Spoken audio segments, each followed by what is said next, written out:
boys are going to bring the heat today.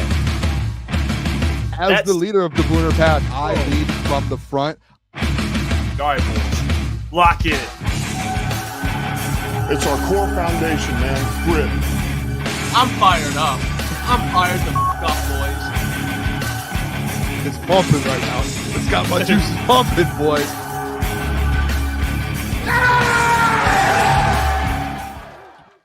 What's going on, everyone? Welcome to Crunch Time Sports with Jeff, Booner, Lucas. We are back. It's Tuesday, February 11th. Booner will be here. He's just, he's going to be here. Long drive from where he's working, so he's just going to be a couple minutes late. But we got a packed show today. Kory Woods joining to talk about the Super Bowl, what the Lions can learn from the Super Bowl, trending Detroit Lions rumors. We got Klotzy's prospect of the day. Here's a guy. 9:15. Klotzy got another guy for us today.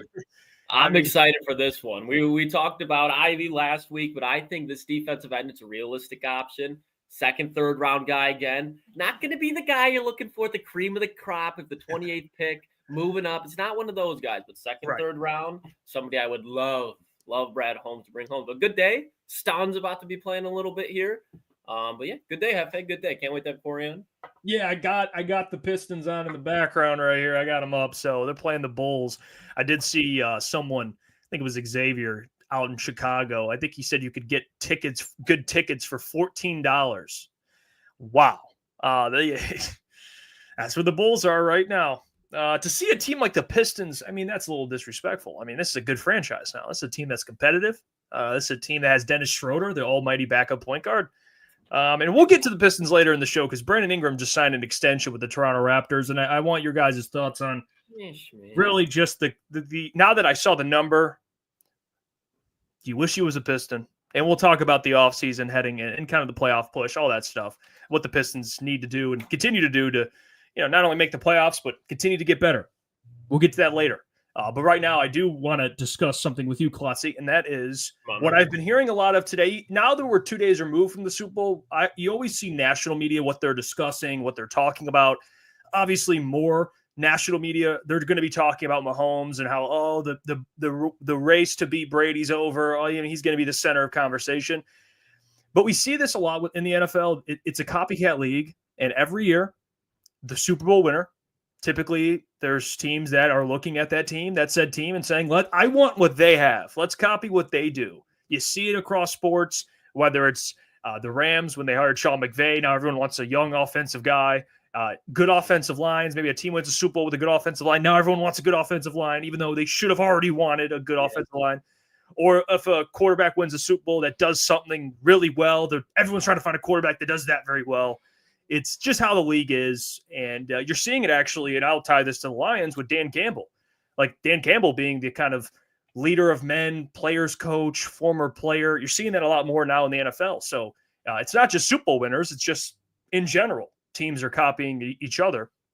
And I guess my question to you and to the chat would be, what is the next copycat thing that people are going to take away from the Super Bowl? And I think the easy one would be, defensive line.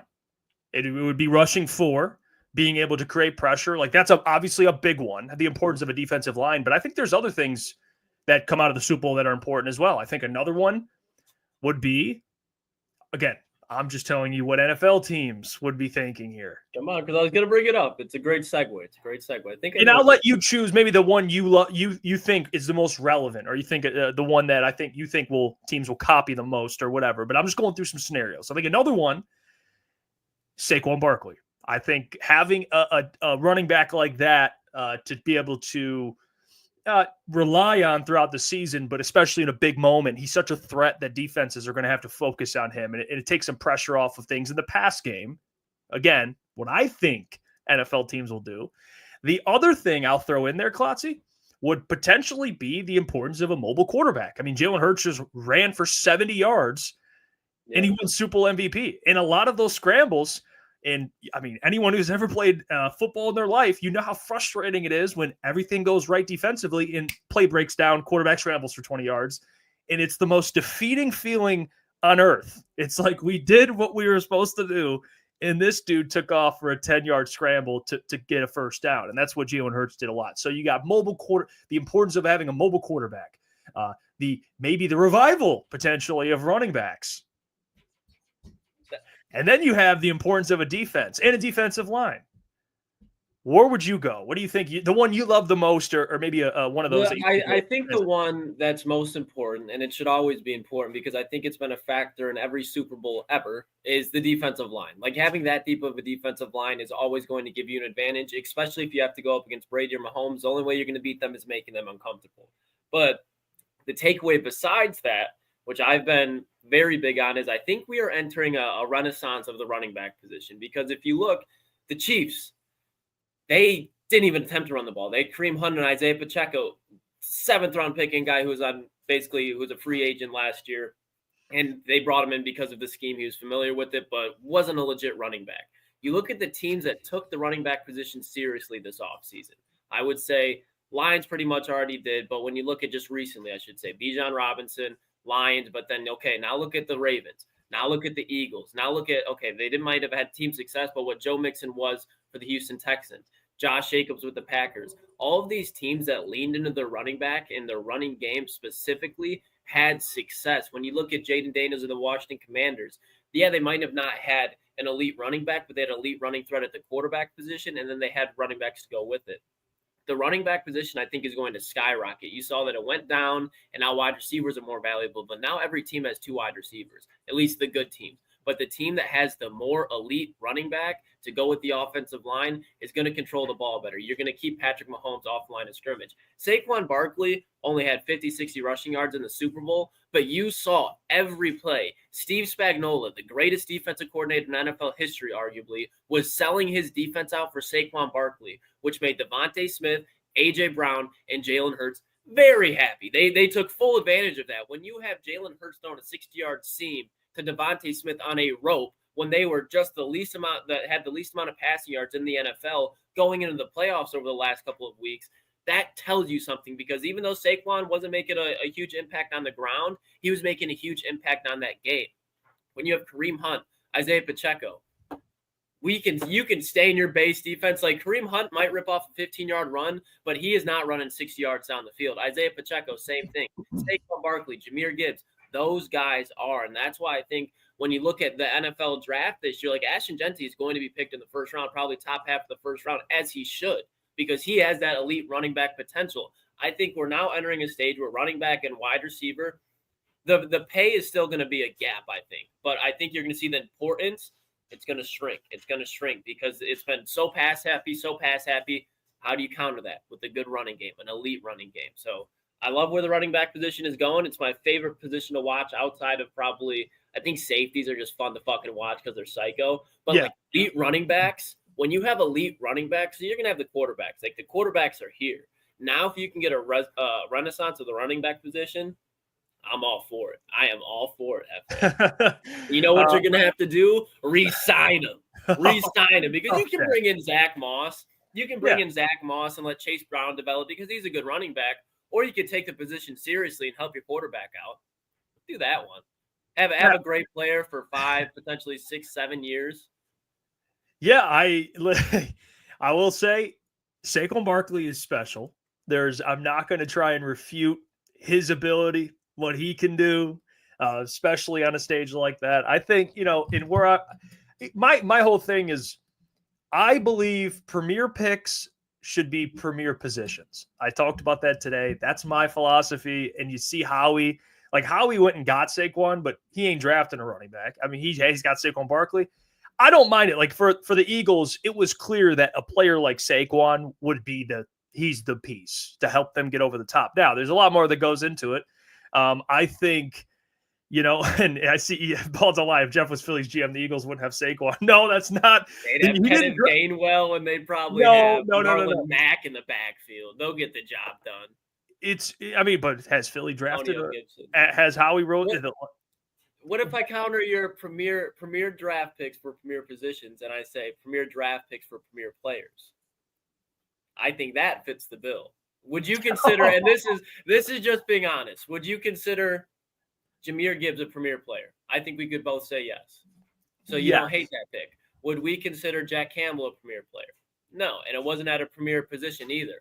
But if you go back and you look at Roquan Smith, same position, but it was a premier player. That's why I think it matters. I think the context around like elite players do matter. I don't think the pick should go with position just because every time. I think if you have a special player, it's a special player. Yeah, and Saquon is a special player, but let me be honest with you. How many Saquons exist on planet Earth?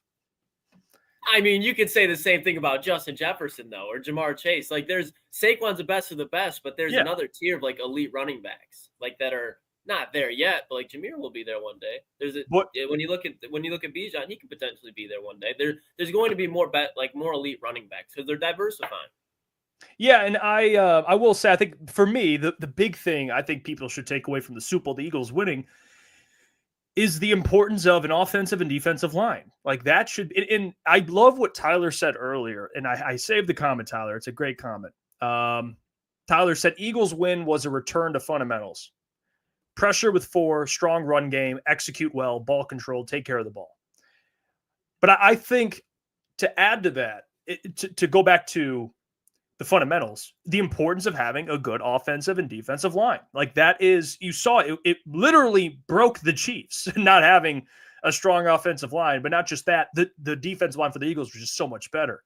That's why I think the league, you're seeing it now. Like, doesn't matter who your quarterback is. Yeah, you want to protect young quarterbacks, but you want to protect every quarterback. It doesn't matter, especially again, if you have a quarterback that's not as mobile, obviously it's a little harder.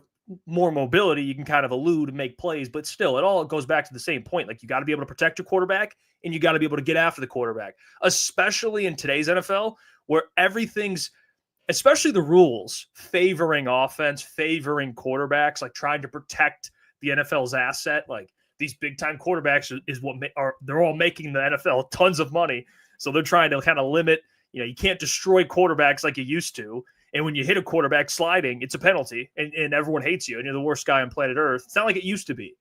So it is. It's the importance of getting after one and protecting one. And the Lions, luckily, already have an elite offensive line to protect their quarterback. So check there. And they have an incredible player like Aiden Hutchinson to get after quarterbacks. Check there. But I think a big takeaway, there is other storylines and teams are going to, but I think the biggest copycat thing when teams are going to look, you're going to see, in my opinion, this draft, a lot more defensive linemen taken and a lot more offensive linemen taken.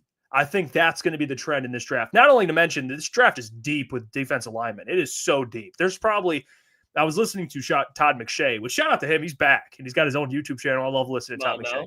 It's kind of small too, which the dude makes great content, but he was talking, he has a lot of connections within the NFL, and a lot of people suspect this draft I think there could be 40 defensive linemen taken and like the top 70 picks, something like that. Like, it's going to be, and especially with the Eagles playing, I mean, how they looked on defense, teams are going to be like, I want that. I want to be able to rush 4. If you're going to beat a quarterback like Patrick Mahomes or beat a quarterback like Tom Brady, you have to be able to rush 4. The Giants did that when they defeated the undefeated Patriots. Like, it's just, if you could rush 4, it changes everything. But I mean, there's a lot of things to take away. The importance of a mobile quarterback. I know the Lions have Jared Goff, and I think we all think Jared Goff's, dude, he's one of the best. He was an MVP candidate this year. But unfortunately, that's just a fact. I mean, to have a guy that can, look at the NFC and AFC championship games. Josh Allen, Patrick Mahomes.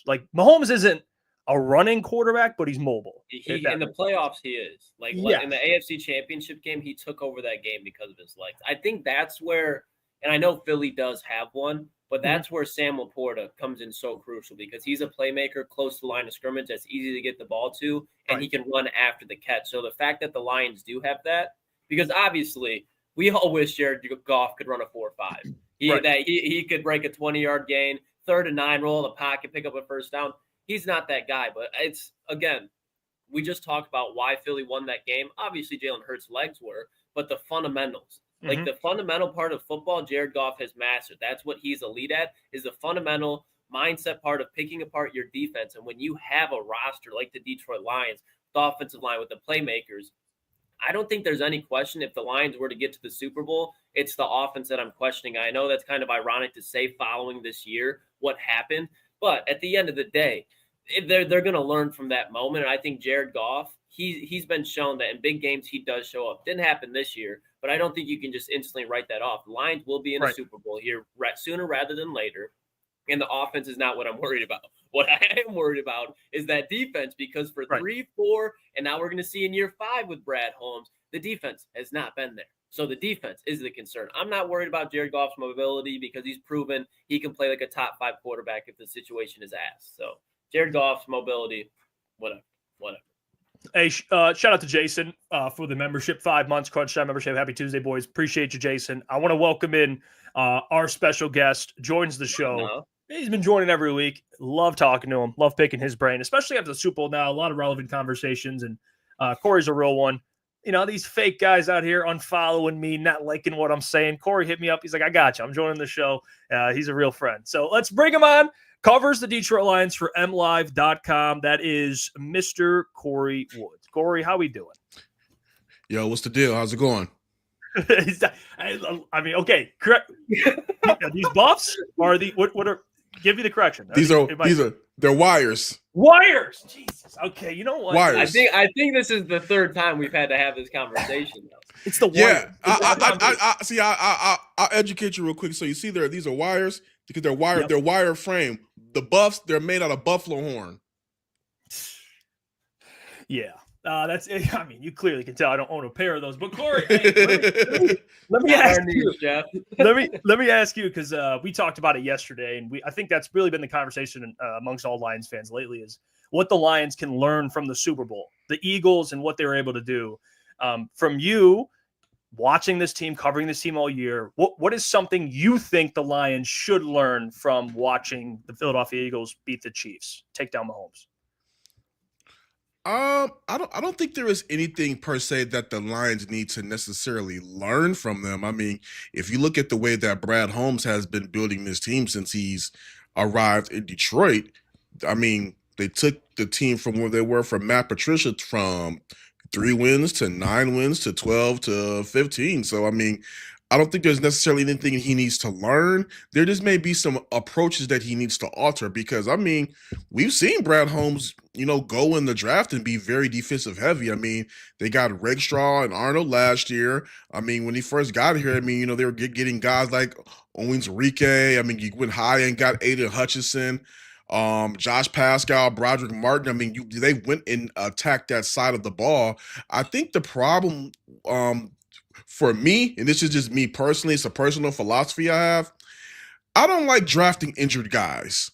I think when you look at a guy like Jameson Williams, that is a rare exception where they said when he had his injury, all the reports were that he was going to get his speed back at full tilt. And we seen that. We seen that was the case.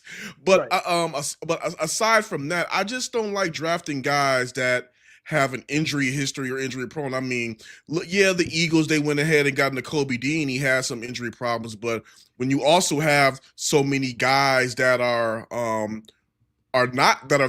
pretty healthy that they've drafted as far as their injury concerns are, you're able to absorb a guy like Dean into that and take a chance on him, similar to the Lions offense. I mean, pretty much everybody they drafted was ready to go and pretty much healthy, so you can take a chance and swing for the fences on a guy like Jameson Williams. So I think that is just the tweak in the approach they need to do is not really look at those injury players because, I mean, Levi, he has some injury concerns, and now that he's really kind of blossomed, did you really get much out of him? He could possibly be out the door.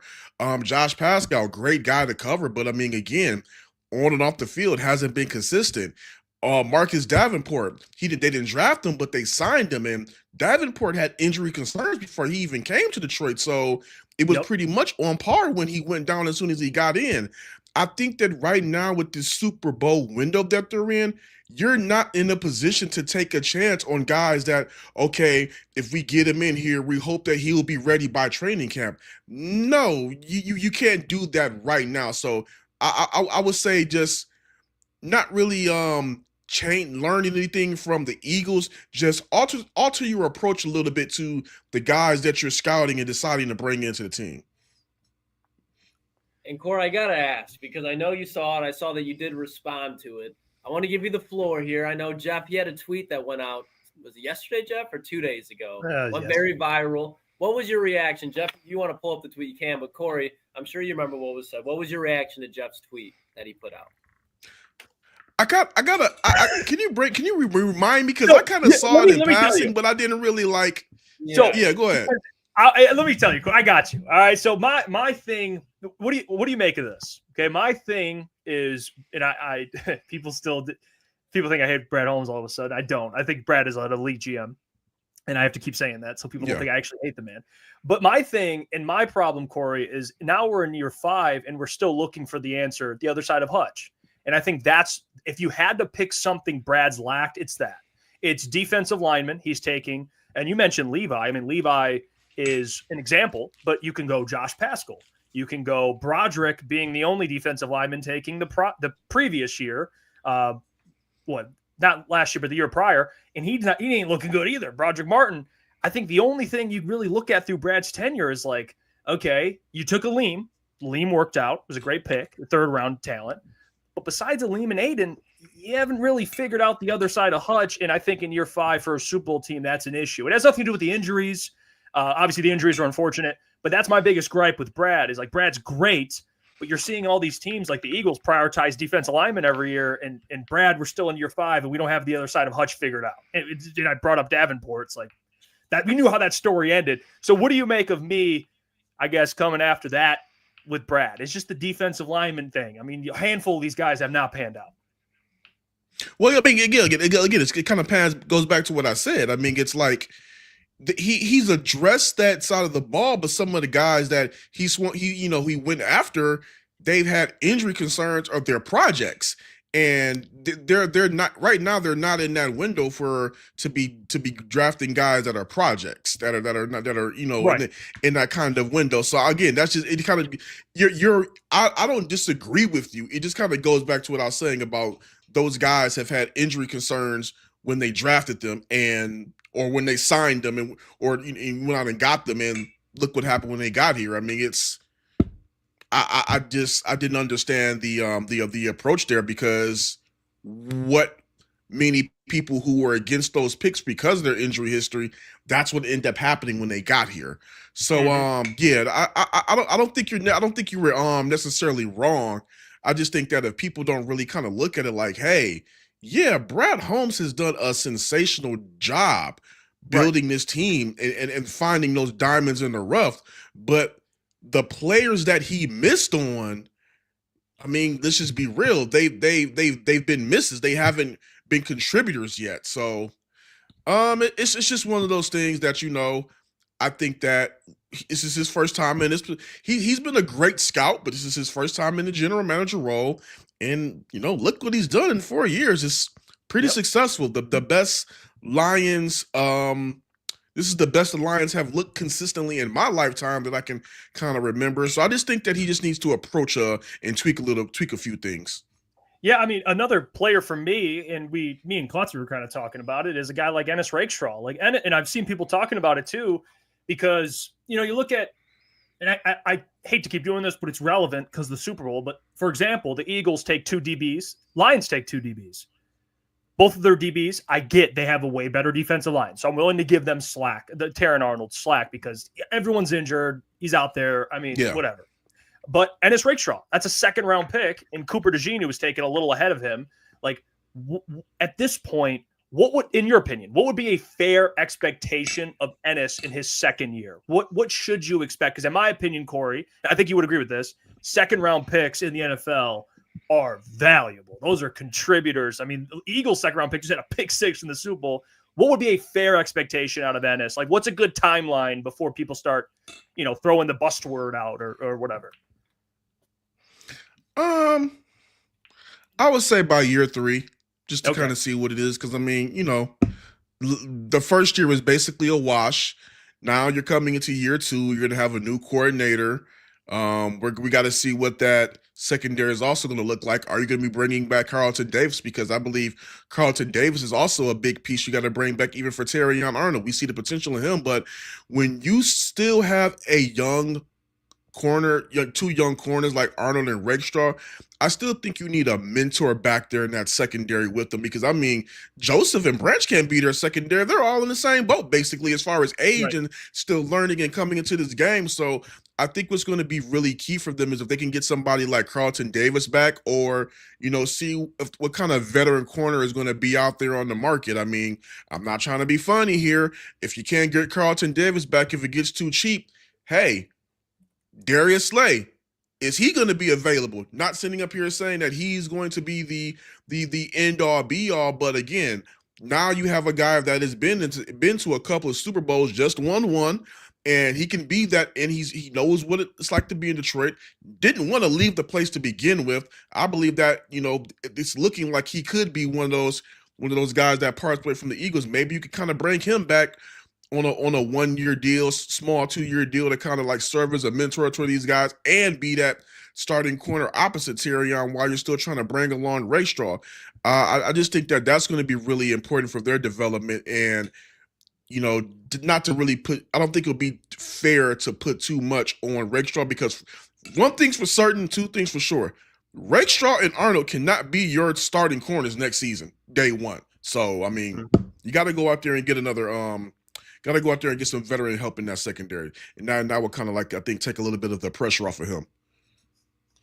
You brought up Slay, Kory. Now looking at Philly, kind of going back to the Super Bowl, but specifically with Jalen Hurts, when you look at how he performed, now he's a Super Bowl MVP, where do you think that ranks him amongst the quarterbacks in the NFC? I think a lot of people, especially at the end of the regular season like myself, would have had Goff in front of Hurts. But now after seeing what he did, 2 of the last 3 seasons, especially in the Super Bowl, looks like an elite caliber quarterback. I'm willing to say that Jalen Hurts is the best quarterback in the NFC right now. Did you have any sway of opinion after watching Jalen Hurts go out there on Sunday and win the Lombardi Trophy and to come home with the MVP as well?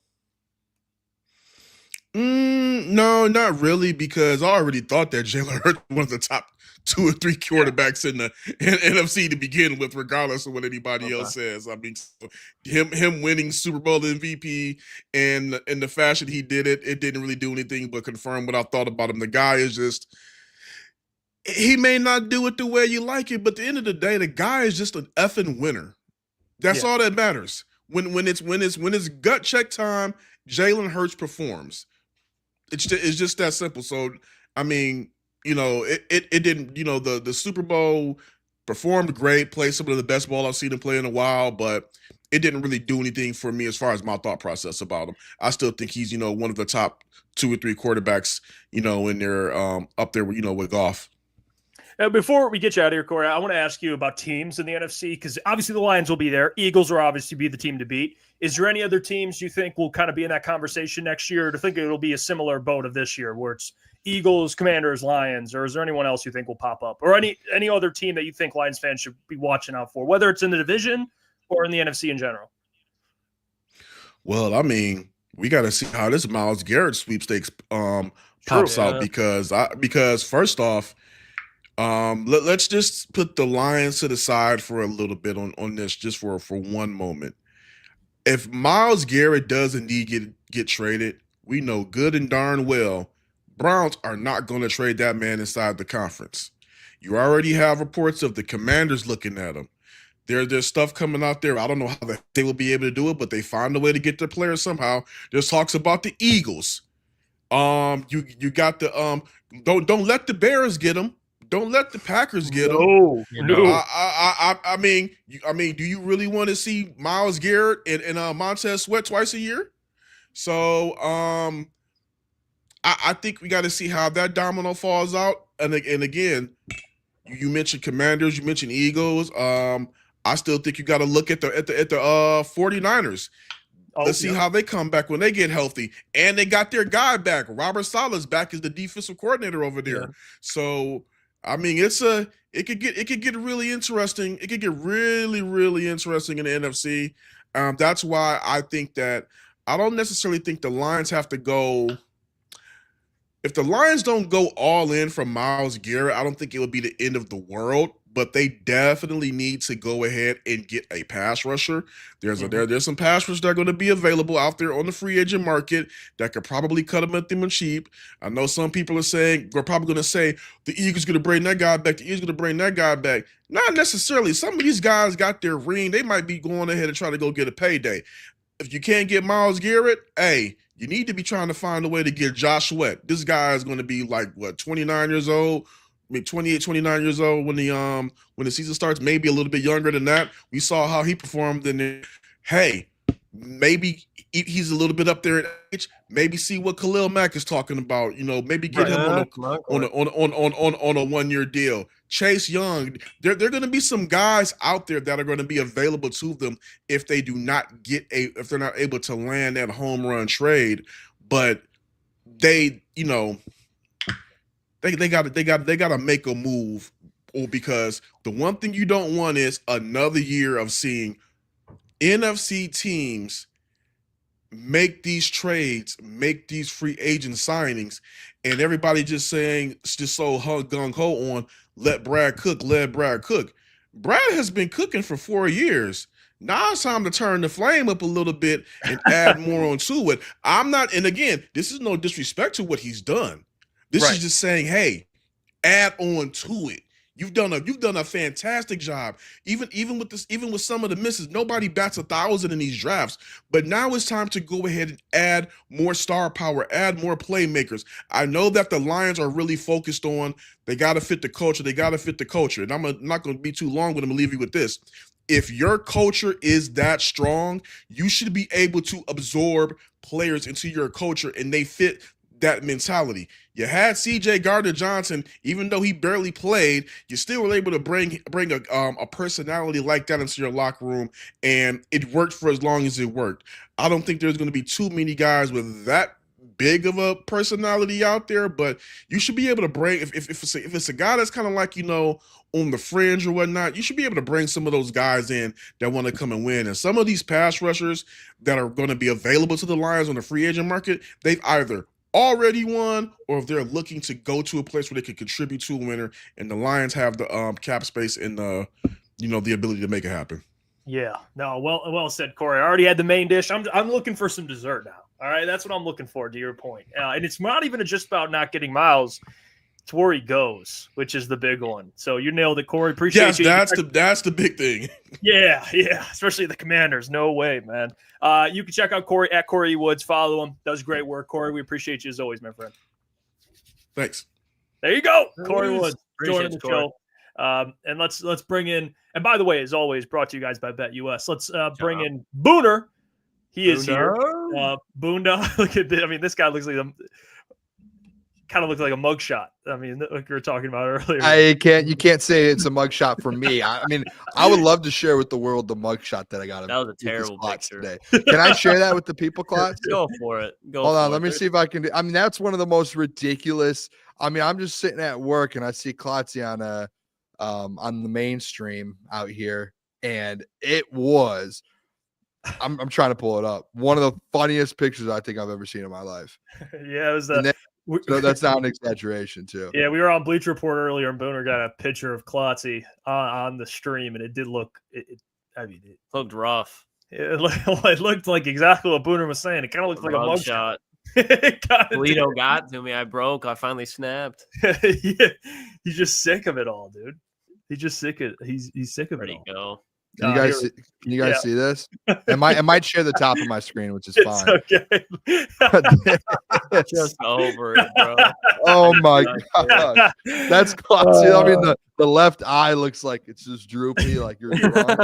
It does look like a mugshot. When I got that, I was like, oh my gosh, this is the funniest thing. Because my screen, like, I don't know what they did to you guys to make you guys like this instead of like this. But I couldn't fit either of you. Now. Yeah, I could only fit one of you guys on my screen at work. And I just like, I'm going to pick Klotzy. And Klotzy's like, I had to move it off. I couldn't look at that. I love you, Klotzy. I was like, I love Klotzy. I can't look at him like that. Yeah, it was a mugshot Klotz. That's what that was. Well, hey, we got you here, Boone. Hey, I feel good too, by the way, boys. Beautiful day. Beautiful day out. Well, we asked Kory about the NFC teams just in general that'll be back, and honestly, he did take the words out of my mouth. He made a great point. We talked about this yesterday about how the Lions dethroning the Eagles, and we went into kind of what they need to do to be able to do that and why they're set to do that. Yeah, but then we didn't talk about any other teams. Like the NFC, man. It's not the AFC in terms of high level quarterback play, like the level of quarterback, but in terms of teams, it's the Eagles, it's the Lions, it's the Commanders. We'll see if they get Myles Garrett. Kory said it, the 49ers, man. And they are a big one because they took last in their division. So therefore, they're going to have a fourth place schedule with everyone back. And they're going to trade Debo. I think they're trying to, but I think they'll be fine without Debo Samuel. But Christian McCaffrey will be back, assuming he doesn't get hurt again. We'll see. That's a team that, they're always going to be there, be in the conversation. And that's a team that I think we just kind of forgot about because it seemed like this year, they had all these injuries. And you're like, all right, well, the Lions are here, Eagles, Commanders. You're like, oh, wait, the team that was in the Super Bowl the year prior is going to get healthy next year. Do I think the Lions are better? Yes. But I think with their schedule, that's definitely a team, in my opinion, to watch to be at least a 1-seed contender, because of the cakewalk schedule, depending on what happens. But they'll, assuming Brock doesn't look as awful, they'll be a team to mess with. I do. I think they'll be in that kind of mix for contenders next year. You have to put the 49ers there. Like, you have to. I think last year was such a one-off because of everything that went down. But when they're healthy, and like Debo just asked for a trade this week. So like Debo's probably gone. But you don't think the 49ers are going to be able to find, like, they have weapons. They have Ricky Pearsall, who's Klotzy's guy, Jawan Jennings. Like, they have guys who I'm not going to say were held back, but when you're playing with a guy like Debo Samuel, like, you're going to get touches taken away from you. But now it's like those guys, it feels like now they're opening up like Pandora's box for guys like Ricky Pearsall to kind of get more touches, Jawan Jennings to get more opportunities. Brandon Ayuk just signed his contract last year. So like they have everything. If Christian McCaffrey, I think the key, honestly, to all of this, like, their defense is going to be fine. I think the key to all of it is if Christian McCaffrey's healthy or not. If he's healthy, this team's going to end up being right back to where they were the year before. And it's going to be the Eagles, Lions, and 49ers. I don't want to take away. Listen, I think the Commanders are going to be right there. I don't want to take away the fact that the NFC North, they're going to have the Packers and the Vikings again. Like, to me, that would be like the fifth team there, either the Packers or the Vikings. And whatever one of those teams wants to take the jump, like the Vikings, I don't know what they're going to do at quarterback, boys. Klotz, I don't know if you want them to keep Sam Darnold. I don't know. I know you're a Vikings fan and you love Sam Darnold, Kevin O'Connell. I'd rather just have J.J. McCarthy all over it. And that's the thing. It's like you don't know. But like, I do think like Matt LaFleur, I think Matt LaFleur is one of the better coaches in the NFL, and he's going to have this Packers team ready to go next year. So I think the NFC, honestly, boys, I think the NFC takes a step forward this next year. Now knowing that think about how down it was this last year. The 49ers were bad. Like, you were just starting to figure out about the Commanders. The NFC North dominated, but they lose right away in the playoffs. Like all of us did. Three of the teams lost in the playoffs. So it's like, for me, I look at it and I go, hey, the NFC's the Bucks. Listen, JT Olsen, I'm a big Bucks guy. I was the only one on this show to give the Bucks the division last year. The Bucks are going to be good again. Like, the NFC, hey, what is it when you one of those things, boom. Hey, the NFC's back. Give them a little bit of a jolt. Alive, Boone? They're back. They're alive. The NFC is here to stay. And I think, like, the AFC, listen, the AFC no longer is the defending Super Bowl champions. And it runs through the NFC now. I don't care how good the quarterbacks are. Hey, this is a defensive league now, boys. Who cares about we're stopping the quarterbacks. Defibrillator. Thank you. Whoever said that, you're Steve Lehman. Thank you so much. He said one of those. Xavier D, thank you. Yeah, no. That's fair. What do you think, Klotz? Anyone we're leaving out, or anyone you're the most not scared? I don't want to turn this into a scared segment. No, I get what you're saying. Oh, you're scared, Klotz. We get it.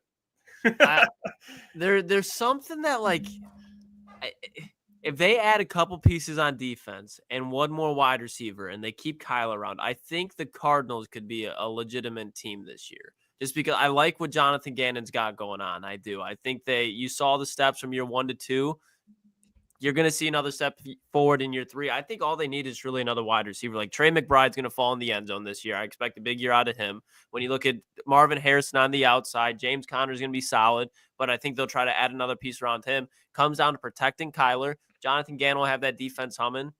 I honestly think that they could come out and look like the Broncos did this year. Obviously, take away the rookie quarterback, but I think they can look like a team that's going to go out there and compete for a wild card spot. Obviously, not make a threat to the Super Bowl, but I think a team that can definitely make some improvement from last year is the Cardinals. I like the Cardinals. I don't love them, but I think Jonathan Gannon is a good coach. Not elite, but good. Interesting. You know what? I mean, I could say the Rams. I feel like the teams that are going to be there. Like, I like you digging deep. I like you digging deep. I don't mind that. Or am I going to be the one to say it? Say it. We're missing a team. The Bears. They were worse than the worst of first. Listen, if you say the Bears, I think I might leave for the rest of the show. I think I'm done. So is saying the Bears crazier than the Cardinals? No, I don't think we're talking about teams that you're scared of now. Did Klotz just say the Cardinals? No, we're not talking about teams we're scared of. I'm talking about teams in the NFC next year that will be, I think in contenders, like that are going to be at the no, not the step forward. It's who's going to be at the top of the NFC next year. That's what this segment's about. Jeff, that's the Bears are not in that conversation. Okay, you could have your moment in a second. I will stop this right here because this was what happened. And Jeff Iafrate, I see you looking away. I see you in backstage right now. I want you to look me in my eyes. Me and you, Jeff Iafrate, eye to eye right now. I want to see you. Last summer, you had this whole hype about, hey, Bears might be a playoff sleeper. They might be, they might have a chance to get second in the NFC North. The summer before that, oh my gosh, hey, Justin Fields, MVP season. No, watch out for those Bears. I have clips when we used to do the Jeff and Gentry show X together with Believe Me Later. I remember sitting in the studio and in the Maz chair and all around the room. Klotz, I know you know this. I had to yell at everyone because I said, can we stop with the Justin Fields MVP stuff? Can we stop? No. I had to go through that, and I proved everyone wrong one time. I did it this last year for a second time. Jeff, I'll do it a third time with you if I have to. No. Me and you, eye to eye. No. I can't let you say that. The Bears thing, I'll give you. Play it, please. I pray to Jesus you play it because I did not say it. You had Trevor Lawrence. Lawrence. Yes, but you also said, hey, I'm not saying you picked him. I never said you picked him as your MVP, but when the conversations were had, all three of you guys were like, hey, Bears are a sleeper team. He stunk.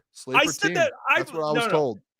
I'll give you the Bears last year. I'll give you that one. The year before, I was told the Bears were about to be the next big thing with Justin Fields. I enjoy in the offseason having to shut people down. The Bears, the Jets, the Dolphins. I enjoy having to do that every offseason. I take on that role very well, Jeff Iafrate. I'll do it again this year. I don't mind it. I can't let you get away with that Fields thing. I love you, dude. That's awesome. No. But yeah, you're all right. I did think the Bears would be good last year. I thought they'd win 9 games, but obviously they weren't even close to that. It just keeps happening with the Bears. I'm consistent with it. I want to see it before I will believe it. And I will be very consistent with that with the Bears. With Ben Johnson, we've never seen him as a head coach. Why all of a sudden, hey, they're going to be a 10-win? No, I would like to see it one year. And if that happens, I'll take a step back and say, okay, maybe there is something to this that you were talking about, Jeff. But you have to me, it's just like, I can't put them in that category with the Niners, these teams. No. I see. Where Klotzy, we shifted. We talked about the contenders, and then Klotzy was like, "Well, the Cardinals could be a team next year that are in that kind of not the top mix, but a sneaky team." And I was like, "Well, I'll give you another one, the Bears." I'm not saying the Bears are like Super Bowl contenders. Okay. I was bringing it up because Klotzy brought up the Cardinals, so I was like, "Well, I'll give you another a little sleeper team that could get in the playoffs." I think to the be Bears. fair, the Cardinals 8 wins last year, and they started taking a step forward. Like that. Yeah, That's where I would say more so. Like if I was to put my money on it, again, I go by the logic of I want to see it before I can believe it. It was the same thing with the Jets this last offseason. Like I want to see the Jets do it before I'm going to sit there and put my stamp. Boom, they're going to win the division because I already know what was going to happen, and it happened. And like I'm with Klotzy. A wild card spot. Me and I you, think brother. they're gonna be a The one Cardinals. seed. They won 8 games. They're 8-9. And they're going to continue to keep growing. Another year, Marvin Harrison didn't even come close to what he can do. Not even close. And they have another draft, another offseason of free agents. Yeah, I mean, again, Bears have it all, but like DJ Moore was asking to go to Turks and Caicos on week 16. But that was the Eberflus culture. Either way, Now a the player Ben doing that Johnson culture. a player doing that with any coach is like that progresses over. He's always been in losing cultures. He was with the Carolina Panthers, the Bears. He's never won. I just like they have a better roster than the Cardinals, and I think they just need a coach. And I have faith in Ben. If you want to see it, that's fine. I think Ben will be a good coach. So I think could be a playoff team this year. What does this mean? What? What's that mean? I don't know. I think he's probably referring to me having a child. I don't know. That's still That's probably. what I thought maybe I missed something the first half of the show. But yeah, so I mean, we and before we move on here, Booner, you have an announcement for the people that I think you should. Yeah, I have a statement to make. I've made it before in my lifetime, so I would like to make another statement. I have something. Jeff, play the video. I'm gonna go off screen for a little bit, but go ahead, play the video. All right, here's the video. Let's see what Mahomes had to say. I take all the blame for that. I mean, just those early turnovers swing the momentum of the game, and then they capitalized on them and they scored. I mean, they scored on the one, and then they got a touchdown immediately after. So that's 14 points that I kind of gave them, and it's hard to come back from that in the Super Bowl. And so just didn't play to my standard, and I have to be better next time. I take all the blame for that. All right, so Patrick Mahomes here. And it seems, wait, hold on. Hold the phone. What in the world is that? Wait. Oh, flag. What happened? What? Can you guys hear me? I mean, what is I can't hear you guys. What the fuck? I can hear you guys again. Okay. What? All right. I'm gonna shoot it straight to the people. Obviously, I've been on Patrick Mahomes' team. I've sided with Patrick. I picked Patrick Mahomes to win the Super Bowl. Boys, Jeff, did you pick Patrick Mahomes? I did. We all did, Boone. Clive, you picked Patrick Mahomes? Yep. Yes. I've got a statement to make. As Booner, the ref, Booner, double time, I'm on Patrick Mahomes' side and the Kansas City Chiefs side. I'm calling it now, boys. And I'm going to put my stamp on it. I did it a couple years ago, and I was wrong. I'm running it back. Kansas City Chiefs franchise, boys. The what is it called? The Dynasty. Dynasty. That's the word I'm looking for, Jeff Iafrate. The Kansas City Chiefs dynasty, boys. Wait, what? It's officially over. It's done. It's up in dust. Wow. It's not coming back. The dynasty that we know, you put him with the Patriots, the Warriors, the Lakers. The Chiefs dynasty, boys, on Sunday night. And I'm the one to know it the most. Listen, I work for them. I'm in the building with them every day. I go into the office, say good morning to Andy Reid every morning, boys. The dynasty's over. It's done. And I'll tell you, boys, this is, and I think it's pretty frank and pretty straightforward. And you guys can let me know what you guys think on these. First of all, I think what you saw on Sunday night, it wasn't like they just lost a close game to where it was like, oh, they just got beat. No, the Eagles, what they did to them, they showed the whole NFL. They said, here's a cheat sheet, and this is how you beat Kansas City. They didn't just beat them by a touchdown, by 3 points. They beat them by 30. They showed the whole NFL the card of how to beat the Kansas City Chiefs. Once that comes out, it's tough. Like, it is tough. You look at the other parts of it. Travis Kelce at the end of his career. I mean, I hate to be the guy to say that and like, oh, he comes.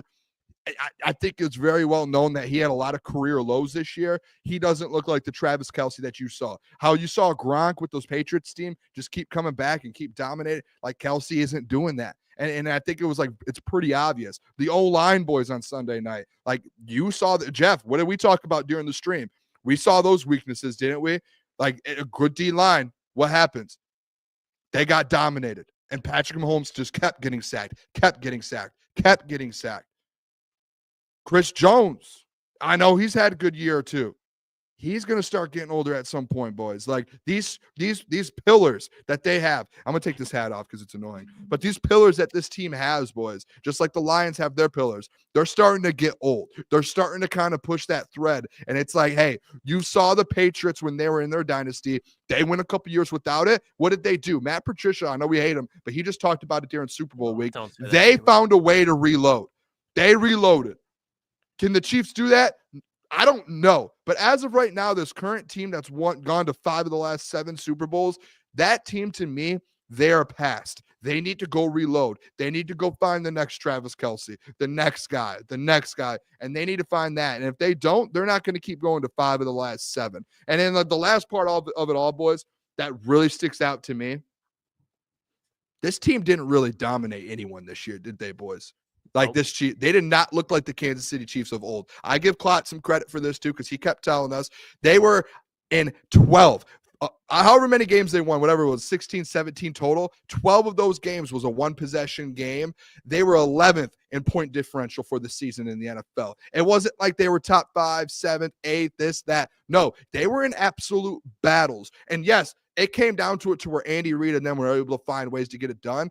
After seeing what happened on Sunday night, versus the Lions next year, versus these different teams next year, it's not going to be able to happen. They're going to start dropping games. They will. And me saying, hey, and this is the last part, boys, me saying, hey, the dynasty's over. That's not me saying Patrick Mahomes will never be back to a Super Bowl. He will be back, and he may win a Super Bowl. But when we're talking about having opportunities at 3-peats, 5 of the last 7, dominating for 7 straight years, that's over, in my opinion. I think there are teams that have caught up. You're starting to see teams like the Bills. I know they just lost to them, but they're going to start adding more pieces. The Ravens are going to keep adding pieces. The Eagles, the Lions, you see the Chargers. Like you're starting to see teams that are going to, the Bengals, that are going to start stepping up. And this was that chance for the Chiefs to kind of hold on to that 3-peat. I don't think they'll ever have a chance for a 3-peat again. Dynasty's done. They may make it back to a Super Bowl and win another one. You're not going to see the run that you just went on the last 7 years from this team again, boys. Boone Hockley, I do have a question. Yes, sir. First of all, I appreciate you coming down from the studio in New York, leaving Mr. Sarator up there and giving us your time. Now that you've presented your case for the Chiefs dynasty being over, talking about the key pieces, the core pieces, now moving on, who do you think is next up? Because we see a lot of the NFL. Yeah, maybe there's a team where you'll see like the Rams, they'll win it. But then it kind of gets back on track where, all right, here's the next team that's evolving into a dynasty here. Who's the next team up now that it's not the Kansas City Chiefs? I mean, I actually thought about this and what we discussed, me and the Ref Association. I think it's going to be much more wide open going forward. You could say, hey, there's going to be the Eagles maybe are next or the Lions are next. I genuinely think, boys, I don't know what you like. I would love to get your guys' opinion on this. I do think it's going to be more wide open the next few years. Like, I think you're going to see more teams beat the Chiefs in the playoffs the next 5 or 6 years. And I think you're going to see teams at some point, someone put Chargers, JT Olsen. I think the Chargers are at some point when they get this roster going with Jim Harbaugh, don't be surprised. The Bengals, they're going to be back. The Ravens are going to be back. The Lions are going to have a chance at it at some point over the next few years. The Eagles will. I don't see this being like hey, over the next 5 years, there's going to be 1 or 2 teams that just are in it every. I think it's going to be a lot more open going forward. Yeah, I really do. But hey, I think the main statement here that we all need to know in the NFL world and family needs to know, we have officially ended the Chiefs dynasty. The Kansas City Chiefs dynasty is officially over. Who knows? Maybe Andy Reid's out in a couple years, boys. Like, extension. He's going to get that money for a little bit longer. Maybe it's guaranteed. It's guaranteed money. He could retire and just be like, hey, boys, this is too much for me. Like, if they lose next year in the playoffs, I wouldn't be shocked if Andy said, hey, man, I just want to go to the beach and I want to eat cheeseburgers the rest of my life. I'm done with this stuff. Now, hey, I don't blame you. I Go would love home, to eat eat some hash cheeseburgers browns. too, Andy. The Commanders, like, dude, there are so many teams that, like, I just think this was that. Cardinals. Hey, Can we put a chat? Can we do a poll on this? Because I'm interested. I thought going in, I'm going to be completely honest. I thought of this earlier today. I thought going in, I was going to be me versus the world on this. But it seems like there are some people out there that have the same No, thought process as me. I think when you make the point about Kelsey, not that it's obvious, but I think it's more clear to see than not. But what really kind of struck me was seeing, and I know he'll be playing next year, but like Chris Jones getting hurt in the Super Bowl and like not finishing the Super Bowl like at 100% health, just because he's been so dominant, such a physical player, and he is, I believe, going to be above 30 if he's not already sometime soon. But it's just like they do have to take a new approach to the game. They do have to switch up what they're doing, and I like that they have Rashee Rice and Xavier Worthy on the outside, but there's going to be a team in the AFC that is going to take a step forward in front of the Chiefs eventually. And to say that it would be next year, I think is pretty accurate. I mean, if I had to pick one, if we're going to stick in the AFC, I think it's very dependent on what they do this offseason. But I think it would be the Bengals. Because I think what the Bengals have with Jamar Chase, with Joe Burrow, if they can address that offensive line, I find that very hard to stop, especially when they've been to a Super Bowl before and they're hungry to get back. So I agree with you. It's going to be open. Like, I don't think we're going to see back-to-back Eagles Super Bowls, but I do think that the Bengals are kind of like in that 49ers time period. Remember the 49ers when they got going? Would be really good, terrible because of injuries. Really good, terrible because of injuries. I think that the Bengals have potential to be like. Hey, listen, again, I want this statement to be clear. Dynasty's done. This isn't me saying Mahomes isn't going to get another one. He can get another one.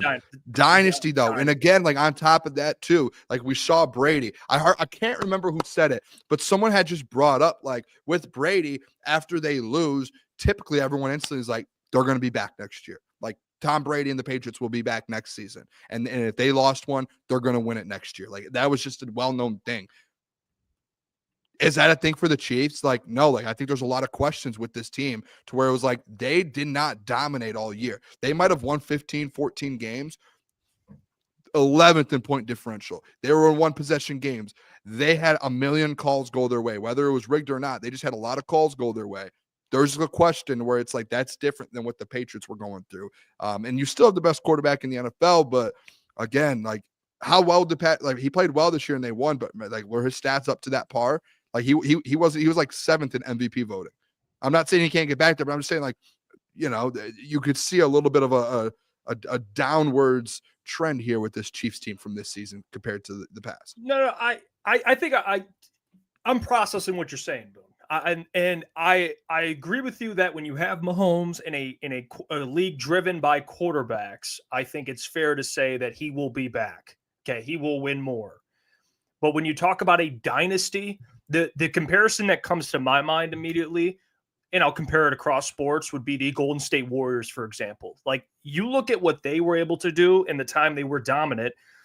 They made the NBA Finals from 2015 to 2019. So you're talking about a 4-year, 5-year span where they're in the finals every year. They beat the Cavs, and they lose to the Cavs, and they string off 2 straight, and then they lose to the Raptors, and they don't make it for 2 years. And that's when they win in 2022. So to your point, after they lost to the Raptors and the Raptors won an NBA championship, there was 2 years where they weren't back in the finals, whether it was due to injuries or other things. But I think that's a fair comp to the Chiefs. It's like, well, they've been dominant. They've made all these Super Bowls, AFC championship games. Are we saying that he won't make one again? No. But to say they won't, to assume they're going to come back next year and win, it's like, oh, they'll be back. That's not a given. I mean, the AFC, you look at what's going on in the AFC, there's always going to be high-level quarterback play. And I think the best point you made was the point differential, which, you know, you could look at a team and give them credit, of course, for winning close games. But at the end of the day, they're not this dominant, scary team. They're a team that just knows how to win. But when it comes down, when you face a team with talent like the Eagles had, they got destroyed. And they picked the wrong game to play their worst game. So that's probably the comp I would go with, would be like the Warriors. Like, they won 2 years later, but there could be a year or two stretch where maybe they're not there, Or maybe like you saw the Chiefs lose to the Bengals in the AFC title game, and the Bengals made the Super Bowl. Like something like that could happen. I mean, you still have the Ravens, you still have the Bills. The Bengals will be back. I know it's tough to say because they're still going to be full off season, but I am so out on viewing the Ravens as series contenders. They're the Packers of the AFC. They are, because they'll look great in the regular season, but John Harbaugh, if they don't like make a Super Bowl next year, it should be time to part ways. Not because he's a bad coach, but the philosophy in Baltimore is not resulting in a Super Bowl team, and they've been contenders now for 3 to 4 seasons and have fallen short. And it's not even this year. I don't think it's embarrassing by the scoreboard. I think it's embarrassing how Mark Andrews dropped the ball, not pinning that solely on Mark Andrews. But a lot of the times, like the Ravens get embarrassed in the playoffs. Like they lose their identity. They didn't lose their identity this year. But then you see like, okay, week 18, Zay Flowers suffers a knee injury. Now he can't play all year. They really weren't fighting for much, maybe seeding. But there was a point where it's like, why is Zay Flowers in the game? Now you have Rashad Bateman, who you've had for too long as a viable weapon in that passing game, out there as your wide receiver 1. Like Rashad Bateman's great as a wide receiver 3 possibly, but when he's your wide receiver 2 in the NFL and you're still trying to get the ball to Mark Andrews, that's great. Like Mark Andrews is a good player, but that's your constant like number 1 target in the passing game is Mark Andrews, a tight end who's solid, but athletically, like you're not like Mark Andrews is going to wreck this game. Like you have to have Mark Andrews going off and someone else. Like offensively, they have great players, but when it matters the most, the Ravens do not show up. So I don't view the Ravens as like contenders anymore. A good team. The Packers, good team, but I don't view them as contenders. I don't hate it. It seems like the Ravens, and they made the AFC Championship game, and now, I mean, you lose the following year. Well, the way they did, it's kind of tough. So I don't hate that. And I want to address a comment too. I saw Tyler said, "Who's the favorite if it's not the Chiefs?" I think the Chiefs should be favorited. I just don't think the margin is as. I think it's like I think it's just more so over the next few years. Like you're starting to see again. Like I think once you see how to beat a team like that, especially like the Eagles did in that way, I think it's easy to say like, hey, like you go into those games feeling a lot better. Like the Lions, like, all right, if you end up getting into a Super Bowl versus the Chiefs, you better have a D-line ready to go. And if you do, you're gonna have a really good chance of beating Kansas City in Mahomes. Like that's the league's turning towards players like Mahomes. But you can also, again, like there's evolutions of the NFL to where, hey, it turns into a passing league, or hey, running backs start dominating. How does the game evolve, boys? Like teams start to figure out how to stop the elite running backs, right? And then, all right, now we're in like this era of elite quarterbacks. Teams at some point, like the Eagles just did, are going to find a way to stop these quarterbacks, right? Like you're going to find a way, and they found the way, and they just showed the whole league, like, hey, fellas, this is possible. Like we can do it. This isn't like it's not impossible to beat the Kansas City Chiefs, and they did it, and they did it like in an insane fashion by 30 plus points. And that's where I think like whether they're favorites or not, it's no more like where you go into those games and it's like automatically, hey, Chiefs. Like I made that mistake this year, and I should have known because we talked about like top to bottom, Eagles had a better roster, and that defense is going to be able to step up. Still just said automatically, hey, Chiefs. No matter they have Mahomes. I think going forward, it's not you're not gonna say that until you see it again out of them. You know who could definitely have a bounce back year, especially if they just address the offensive line, is the Texans. Like the Texans, CJ Stroud is way too good of a quarterback to, I think, underwhelm again. And they do like bringing back Joe Mixon. Nico Collins is going to be re-signed. Stephon Diggs is probably leaving, so they can bring in another wide receiver, whether it's a rookie or free agent. If they just get an offensive line that can protect CJ Stroud, like that defense is fucking scary. Like as Lions fans, we can admit, like the Houston Texans defense, even in the playoffs, was dominant. You saw what they did to Jim Harbaugh, and they have a young defense too. Will Anderson, Kalen Bullock, Derek Stingley. They had another linebacker and an offensive line. The Houston Texans, I would not be surprised whatsoever if they're in the Super Bowl next year, because I love what DeMeco Ryans does. Like that Texans team is going to bounce back. They're not like that's not the standard for Houston anymore. I think, I mean, this is real quick before we move on, because I do have something I want to get to. I mean, the Pistons are up 71-29 right now. That's insane. Did we screenshot that and post it? We should. I'll text Caleb right now. Shout out JB Bickerstaff and Trajan Langdon, because the Bulls last year especially would like give the Pistons hell. I mean, what? That's insane to look at. That's I mean, that's amazing. I mean, Asar heard that Amon was starting to play some ball down in Houston and score the basketball because I'd probably say last 3 games, like him getting to the bucket, like he's still got to obviously develop more as a shooter, but how good he is defensively on the wing, if he's able to give you 13 to 16 a night, like that is a crucial part in turning this team around, especially with what JB Bickerstaff wants to do. I mean, Jalen Duren with 0 points is kind of crazy. And they're up 40. There, bro. Like, I know we had a parlay on the game, and it was like a 3-leg.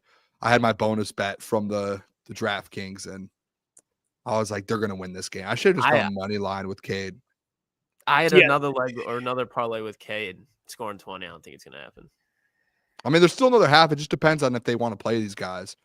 I guess they have back-to-back nights, so they might rest guys so they can win tomorrow too. So yeah. Hold on too. By the way, Terrell, he said, "Read my super chat." Oh, yeah. That, by the way, that's on me. Terrell from FL, my dog. He says, "Boone, we know Jeff gonna mouth and tongue emoji." So I'm not the only one that notices every offseason Jeff loves the Bears. It's just I need to go back and get the clips from 2 summers ago. I know where they're at. Please do. In the next 24 hours, I'll bring it for the show tomorrow. Please do, because I whether you said it straight up, but I think you agreed with everyone, and you were like, "That's a dark horse, Justin Fields." I was like, "What? What are we doing here?" Maybe I'm wrong. I don't know. I know the boys said it. I guess it just depends if you were locked in with them or not. Yeah, I was high. I said they could win like 9 games because I was high. You and Gentry for sure were big on that. Yeah. I remember I was getting yelled. I know that wasn't something I cooked up. I would never be like, "Hey boys, watch out." But yeah, that is fair, Terrell. Appreciate you becoming a Crunch member as well, my guy. Shout out. But yeah, the Asar, by the way, defensively is an absolute demon. I love watching this man play. He is. I'm so happy he's back. He is. He's special. Like, if he can just be like a 35% 3-point shooter, maybe 35. That dude's a problem. Give you a look. Give a presence. At least like 35 would be unbelievable. Make a team at least look at you and be like, he's capable. Yeah. You know what I mean? What is he shooting right now? Let me see. Hold on the season. You don't want to look. I'll just say that. And if somehow Malik Beasley does not make it back into Detroit next year, that would be malfeasance. No, I think he will. I mean, Malik wants to come back too. Go ahead, Booner. Sorry, I didn't mean to cut you off. No, you're all good. I was going to talk. I think we're doing Pistons later, so I'm just going to. Yeah, no, I just want to mention that. I mean, they're destroying the Bulls right now, so that's awesome. Daniel Jeremiah tweeted this out, and I want to throw this out there for you guys. Okay. Daniel Jeremiah said, "Last year at this time, I had potential starter grades on 12 defensive tackles, 12 in the entire draft for potential starters. This year, I have 24 of them. Ridiculous amount of depth at the position in this draft class. So defensive tackles, defensive ends. I talked about at the beginning of the show. I mean, there's like so many guys that can go in the top 60. Are you guys opposed to the idea of taking a defensive tackle within the first 2 picks? Man. To eventually replace DJ Reader? Man. What say you? Boone, you want to go or you want me to? Yeah, I mean, I have a comment on it, and I'm just going to be quite frank with it. Like, I've been probably the one at the forefront here of saying, hey, the edge or, edge to the D, edge to the D, edge to the D. If they drafted a defensive tackle that we knew was like top tier, and you're like, hey, this is going to be an absolute dude, I think just my only caveat with all of this, I think it comes down to, is he going to be able to play now? Like, you draft him, can he make an impact today? Like, that's where I'm at. Like, I think the thing that's turned me a little bit is 48 hours ago, you saw what that interior of the defensive line in Philadelphia did with Patrick Mahomes. Now, my point is, with this, is those first 2 picks. Like, if this is a deep defensive line or an interior defensive line class, boys, is that what he was saying? Interior or defensive line as a whole? If interior, but I've heard both. If it's a deep interior defensive line class, my thought process would be the first 2 picks of your draft should be either edge or interior defensive line, one or the other, and it needs to be both. And that's where my mind goes. Like, if it's that deep, to me, Brad Holmes talks about it all the time, boys. he goes BPA. And when you look at BPA and you look at needs on this team, that means the first 2 rounds, you better be drafting a defensive tackle or an edge rusher. And you should come out of the first 2 rounds with both of them, one of each. And that's kind of where I'm at. Like, I wouldn't mind, hey, you go edge in the first round at 28, and then that second round pick, how deep this defensive tackle class is, you go a defensive tackle in the second round. You know, like I think you can do that, or vice versa. But either or, you have to come out with both, in my opinion, if it's as deep of a class you said. And Jeff, I heard you had mentioned earlier in the show, like that list of defensive tackles and edge rushers is so long in this draft to where, who was it? Todd McShay said, like, what is it? 40 out of the 40 first of 70, like the top, like, say, yeah, like 70, 80 like picks is going to be defensive line. So, like, yeah, you need to make sure that you prioritize those first 2 picks. It has to be edge, has to be defensive tackle, and you have to find your future. Because I don't know about you guys, but like, I'm not sitting back and pounding the table. Like, I don't care if Josh Pascal's on the team next year. Like, if he is, like, great. He better be a long depth piece. And long-term wise, you better go find other pieces long-term wise. And if this is the draft class to where last year, you know, Brad say, hey, this is a deep offensive class, right? Or the year before, it's a deep this class. This is the defensive line class. You better not, you better not miss. Who says that? What's the saying? If you come at me, you better not miss. Brad, you better not miss on the defensive line if this draft class is full of defensive linemen. You better not miss. I mean, I don't hate the idea. My thing is this, is going through Brad Holmes' draft history, and we did it yesterday, so we don't have to break it down that much. The only 2 true edges, not tweeners, edges he's drafted is Aiden Hutchinson and James Houston. In my opinion, in those first 2 rounds, if you're not trading those picks, use both of them for edge rushers because you cannot miss. And if you get 2 good ones, great, because you need 2 good ones. You can't just grab one in the draft. I think when you look at how deep the defensive tackle is, you're not keeping DJ Reader around and paying him the money that you are to be a rotational piece. Obviously, Ali McNeil just got signed to a bag, so he better start contributing, and the Lions better – not better. They're going to give him the opportunity to develop into a true DT1. They need the edge spot, especially if Derek Barnes leaves.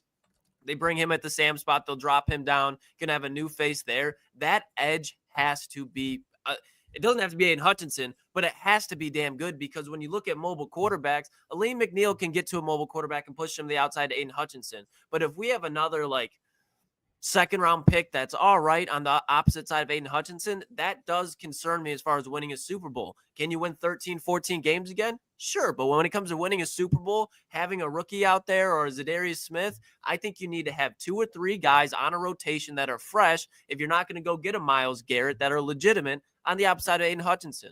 So I think interior, address it after that, but you need to make sure, like I use the analogy with the spot on the wall with the paint. You need to go over that 3 or 4 times to make sure that issue does not come back.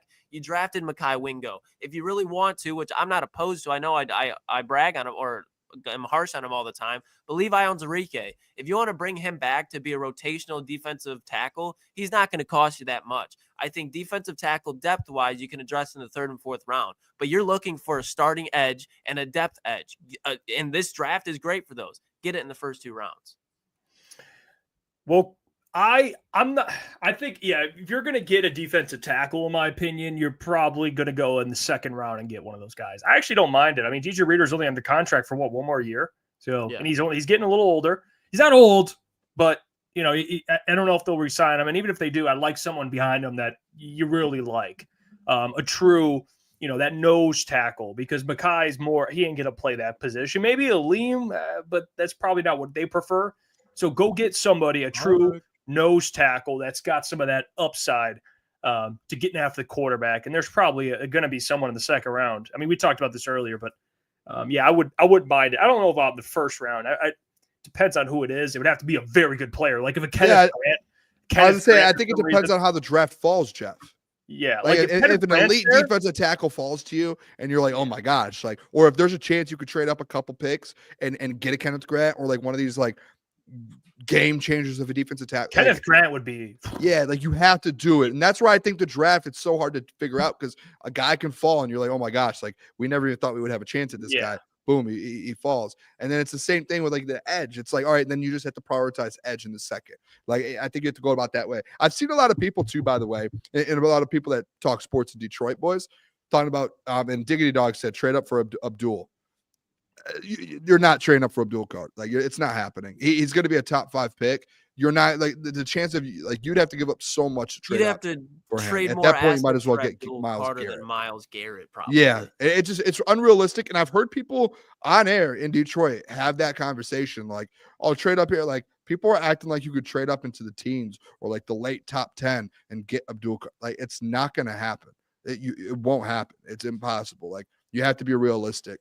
He's got sarcasm. Oh, okay. I know the reason I brought that up, Diggity Dog. If that was sarcasm, I appreciate you. So I know I know you're locked in. I've heard people the last 24 hours on he could go number 1. the airwaves be like, trade up for him. Like, if he drops, do everything you can. I'm like, what? Do we not It's not a win-now understand? move. Yeah, like, do we not understand? He could go number 1, dude. Yeah, Like, I think he's the best player in the entire draft. Like, yes. if I'm a team, like if I'm one of those teams in the top 5 who don't need a quarterback, those are the teams who should move up to 1 and get him, unless you know for sure quarterbacks are getting taken in front of you. But like, that's like that's a dumb thing to say, man. Yeah, Someone saying that's like someone's hutch like getting drafted, and it's like you're not going to trade all up into the top 5. It's so unrealistic. Or if someone thinks he falls outside of the top 10, that's crazy itself. Hey, well, you know what time it is? It's Tuesday. Klotzy, Come on now. There we go. I heard Come you got a on. guy for the people. I heard you got a guy for the people. Last week it was Jared Ivey. And you so eloquently described him and pitched him to the boys and to the people. And this week we have a different player. You introduced the player, but before we get into it, I got to give credit. I mean, I was saying. Nick, appreciate Keep you, the brother. momentum rolling. Shout out, Nick. Shout out, Nick. Go, man. Nick. Appreciate you. Just keep grinding. Go, Nick. Nick, that means a lot to us, man. Thank you so much for that. Thank I you. would, how do you say his last name, Jeff? Nick Denani. Denani. Something like that. Denani. No disrespect there. I love Nick. Appreciate you, Nick. Well, let's get into it, boys. Now here's a guy.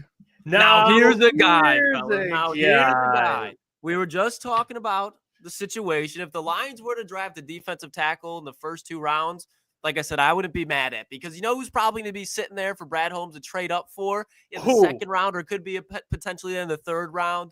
Jordan Burch, a monster out of Oregon. Okay, he played 3 years at South Carolina, was solid, and then he transferred to Oregon and was probably their best defensive player in the entire team. And Dan Lanning was extremely high on this guy. If you go back, I'll find the quote for it real quick. This is what he I had to say actually about have Jordan it. Burch. You got it? Yeah, pull that up, because I think that coming out of Dan Lanning, who I think we can all agree is a premier college football coach, for him to go out there and say this about him, this is why I go crazy when I hear the name Shamar Stewart, because he had 1.5 sacks. Dan Lanning on Jordan Burch. I think he's, with his size and athleticism, God doesn't make a lot of people that look like Jordan Burch. And then when I tell people that he's 300 pounds, they're surprised, because he looks really good at his size. But he plays like a beast on the field, relentless effort, and the fact that we have great depth and several guys that can play edge position for us allows us to make sure that when he's on the field and fresh, Jordan Burch is really dangerous. And what were we just preaching about what the Detroit Lions need in the 2nd, 3rd, 4th round? This. And when you look at this man, Jeff, if you can pull up the graphic with the adjectives to explain why this man should be a Detroit Lion. He is a freak. He got clocked, guys, okay? And I don't think we can play the play on here because we'll get copyrighted. But you want to talk about something that Dave Phipp would love, Brad Holmes would love. This guy was lined up at the up pack position, okay? The fake punt. He was clocked running 21 miles an hour on a 50-yard gain to open the game up for Oregon in a conference game this year. He's an absolute freak, was a 5-star prospect, 5 stars. Intangibly, he is a fucking monster. He has all the physical intangibles you could possibly want. He's a running back in high school, but he stayed in his home state, South Carolina. Tried to win there, obviously didn't, then moved to Oregon, like I said, to go win a national championship. But athletically, this guy is a monster. And he can play, what is it? Day one, not one day. This isn't a guy that you're relying on being a project. Now, he's not the first round draft pick because you're going to be like, wow, he's 300 pounds, 6'5", 6'6". Why is he in a first round pick? He is going to take a little bit more coaching to develop, but when you watch the film, Jeff, I don't know if you're able Hate that to word. playing it whenever. There is no way that you can just say this guy is not going to be good. Booner, you wanted a grade, like a 1 through 10 grade on how sure I am of a player, how good he will be. I think he's got upside to be a 10. And I can lock it in that this guy is going to be at least a B+ 3-down player. Is this they got him on is this like a fake punt? This is the fake punt. This is the fake punt. This guy is 6'5". This is a defensive end. 300-pound defensive end running the ball. And I know it's just like, well, you're not going to ask him to do that. I'm just showing how much of a specimen this is when people are talking about Shamar Stewart in the first round. The dude had 1.5 sacks. When you look at Birch, he had 3.5 sacks each year pretty much at South Carolina. Goes to Oregon, and he has 20 hurries last year, and this year's 20 hurries, but he ups his sacks to 8.5. And he missed 2 games. The one big thing that's holding him back is he missed the game against Ohio State the second time, so there's film missing on him. When they played in the Rose Bowl, when they got blown out, he got a sack, but you can't really talk too much about it. This is him going up against Ashton Gentry and Boise State, was all over the field here. Look, quarterback out of the pocket, because he's so long, he can track down quarterbacks. He had 3 pass deflections, but his strength is the run game. If there's a way that you can get this guy in the 3rd round, if he somehow falls, I am all for it, because he has everything that you can put him at the outside. You can put him down if you want to do 5 defensive linemen, put him on the edge. He is a scheme fit to the Detroit Lions to a T, and he's been a guy that played in the SEC. And Jeff, if you can pull it up in a little bit, you don't have to right now. He's clocking dudes as a freshman, at 17 years old, leveling motherfuckers on special teams. I'm not going to bring you guys defensive players that are like soft. The Chop Robinsons. I don't like Chop Robinsons. I like headhunters. I like guys, when they have an opportunity to take Caleb Williams out, they're going to make them remember that Jordan Birch was here. And I think he has everything to do it. He fits the modern day NFL. The only thing is, like I said, 5-star guy, goes to the SEC. Okay, can't really use what I was doing in high school. These guys are a little bit bigger and a little bit bigger, but I'm still probably the biggest athlete on the field. I'm going to use my size to get me out of situations. Had some success, goes to the Big Ten, does the same thing. He's relied on how naturally gifted he is, and you can just see that he's not a polished edge rusher just yet. But what he can do with the run game gives you an opportunity to play him day one. The opportunity to have a guy that size and the opposite of Aiden Hutchinson when you have a Lee McNeil and DJ Reader in there and his athletic ability, like I said, he was clocked at running 21 miles an hour. He's going to be able to help you get mobile quarterbacks. He is exactly what they need. Give him a year or 2 of coaching. This guy will be a Pro Bowl type of player. I promise you. Like, I like Jared Ivey, but I love Jordan Birch because he has everything you could need to be a star in this league. He reminds me of Aldon Smith, and I know that's a high comp. He was for the 49ers, getting 19.5 sacks, but if you watched Aldon Smith play at Missouri, and then you watch just this last year of Jordan Birch, it's very similar. And then even if you go back to Arkansas, he's getting a pick and he's running back to the house, and it looks like he's a cornerback. So he's everything that you need. And I said Aldon Smith, but I'm going to make it a trend on here. If I could compare him to anything, I'm going to start doing players, prospects to cars. He would be a Ford Raptor, okay? Because he's got everything you need, but if you just fucking floor it, it's a monster. He's got all the intangibles, a fucking motor, and he can fly. I give him a Ford Raptor because I'm not going to give him a Camaro. Dude's fucking massive. And I know it's a 6'4" here, but if you look, he's 6'5", 6'6", and he's about 300 pounds. There's not too many guys that are like that in the NFL. When you look at guys like Montez Sweat, who are 6'6", they're usually like 260, 240 in between. No, he's a big man. But this guy, he's going to be able to play in the NFL for a long time. So I love Jordan Birch. That's my guy. That's like when we're talking about second round, that's who I want. I don't care who's on that's who I want. Jordan Birch. Wow. I mean, this Jordan Birch. I mean, I'm sold. I mean, this guy. I didn't know he had a pick 6. He's a big man. He gets his hands on a lot of balls. I mean, you see it, 8.5 sacks, 11 tackles for losses. I'm sorry, but let me do that. I got you, Boone. What were you saying? I was just saying he's an absolute dog. I saw the videos Klotz played, and I'm on the side over here. I have his YouTube video up. I'm watching his YouTube video too, and it's instantly. I'm interested though, Klotz.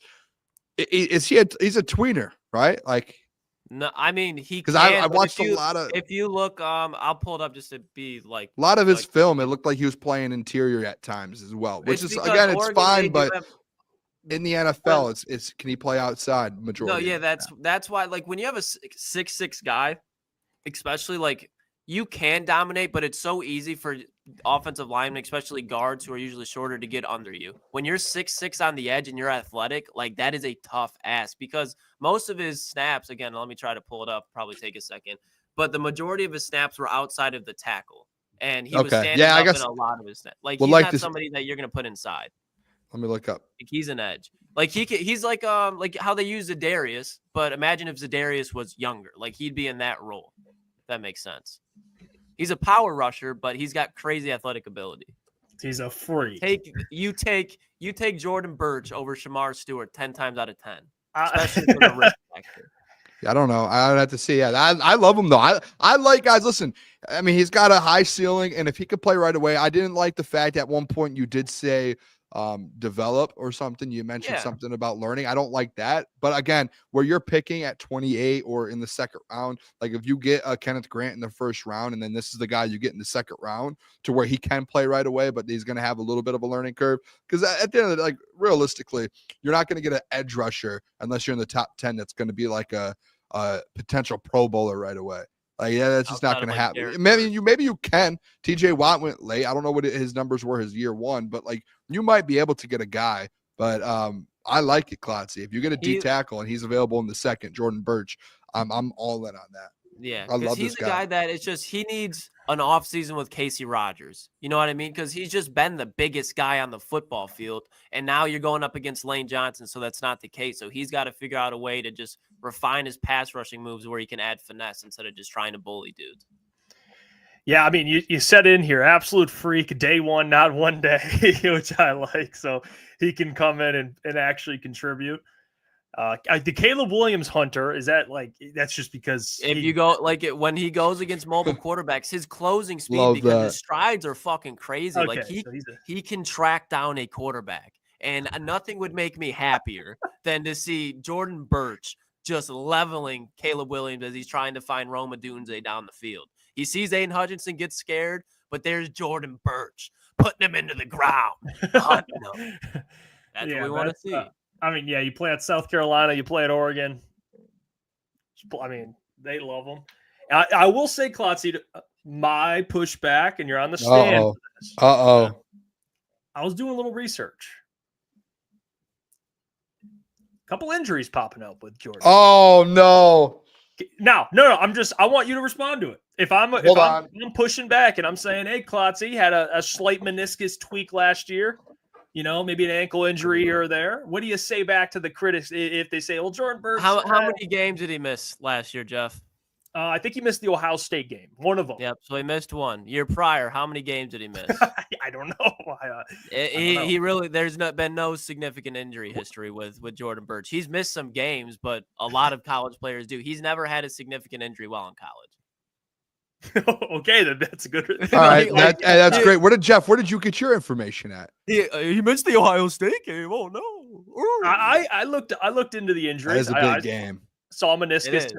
He hurt his meniscus in practice, not in like a drill, a non-contact meniscus injury. So I'm just saying. But and he hasn't played since. That was He played in Oregon's last game. He had a sack in the last game. Okay, love that. Then good. That means he can get hurt and he could be a dog and come back from it. Yeah, relentless motor, Boone. Relentless motor. I love that. I'm in. You're 2 for 2 so far, Klotzy.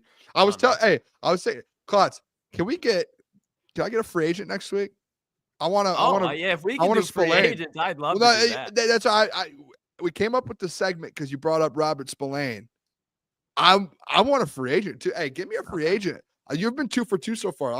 I'm interested to see Klotzy, a guy. Hey, Brad, you better sign this guy to change. Hey, I want this game changer. It sucks that I can't. I would have came prepared for Robert Spillane. I kind of feel like I can't do that one now. I mean, maybe at some point, like down the line, when like you catch us We're off not guard, expecting it. like we forget about I'll Robert queue it up. Spillane a month later or like 3 months later, and you're like, boom, he's not signed. I'm gonna yet. try to get him on the show and recruit him. I'll tell you what, if you surprised us and got Robert Spillane, and that was like your Tuesday spotlight for a guy, you're like, now here's a guy, and then you just go, boom, Robert Spillane. I would be like, He oh my pops gosh, up. that's unbelievable from Klotzy. Yeah, I mean, hey, the people like the breakdown, Klotzy. I love it. Appreciate you guys. Tyler, I mean, we got Austin. Nice job, Klotz. You know, Xavier's in there saying nice job. So, hey, you did good, Klotzy. And by the way, Nick, There we go, appreciate Nick. that extra $10 says,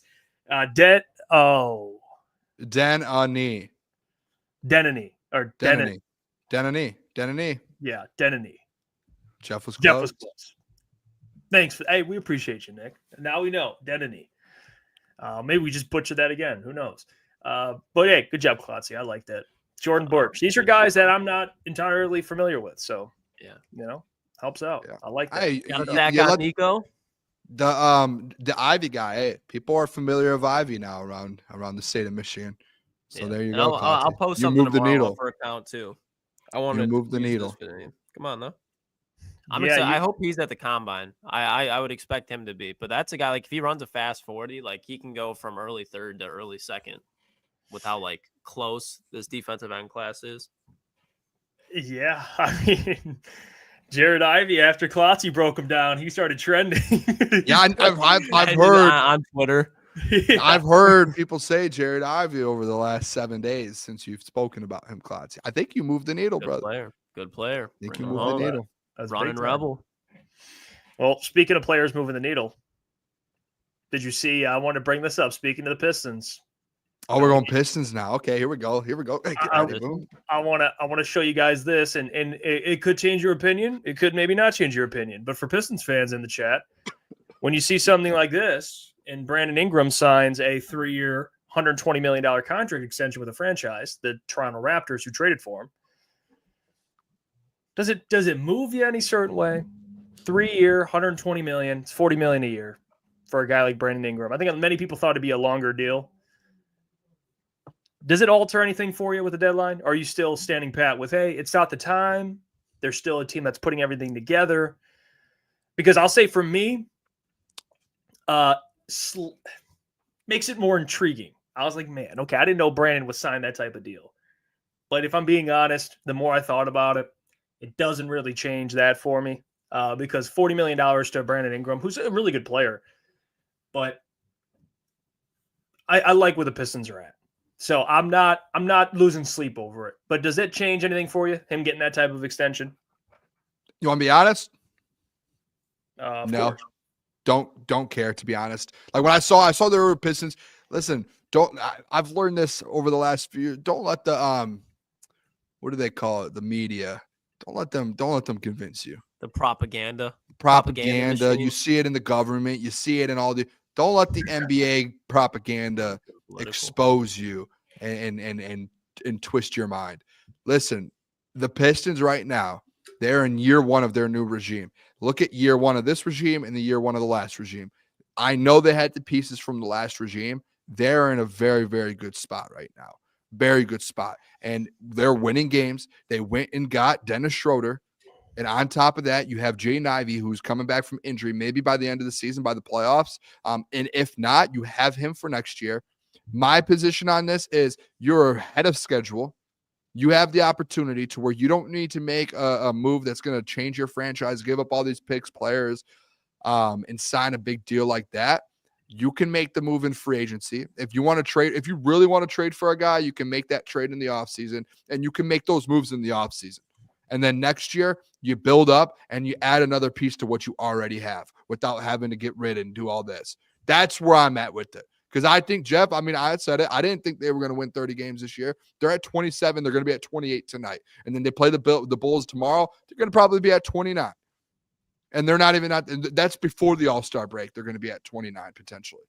So, like, for me, it's like, I think they're in a really good spot to where you didn't need to force a trade. That was like the position that I was saying. And like, some of these Pistons, Detroit sports fans sometimes just overreact to where I tweeted out the other day, hey, if Trajan Langdon doesn't make a move to make this team better, it's a failure for him. And I wasn't saying go get Brandon Ingram, go get someone like a Dennis Schroeder. Go get someone to help kind of alleviate the pain of losing Jaden Ivey. They did that, and that's a great move.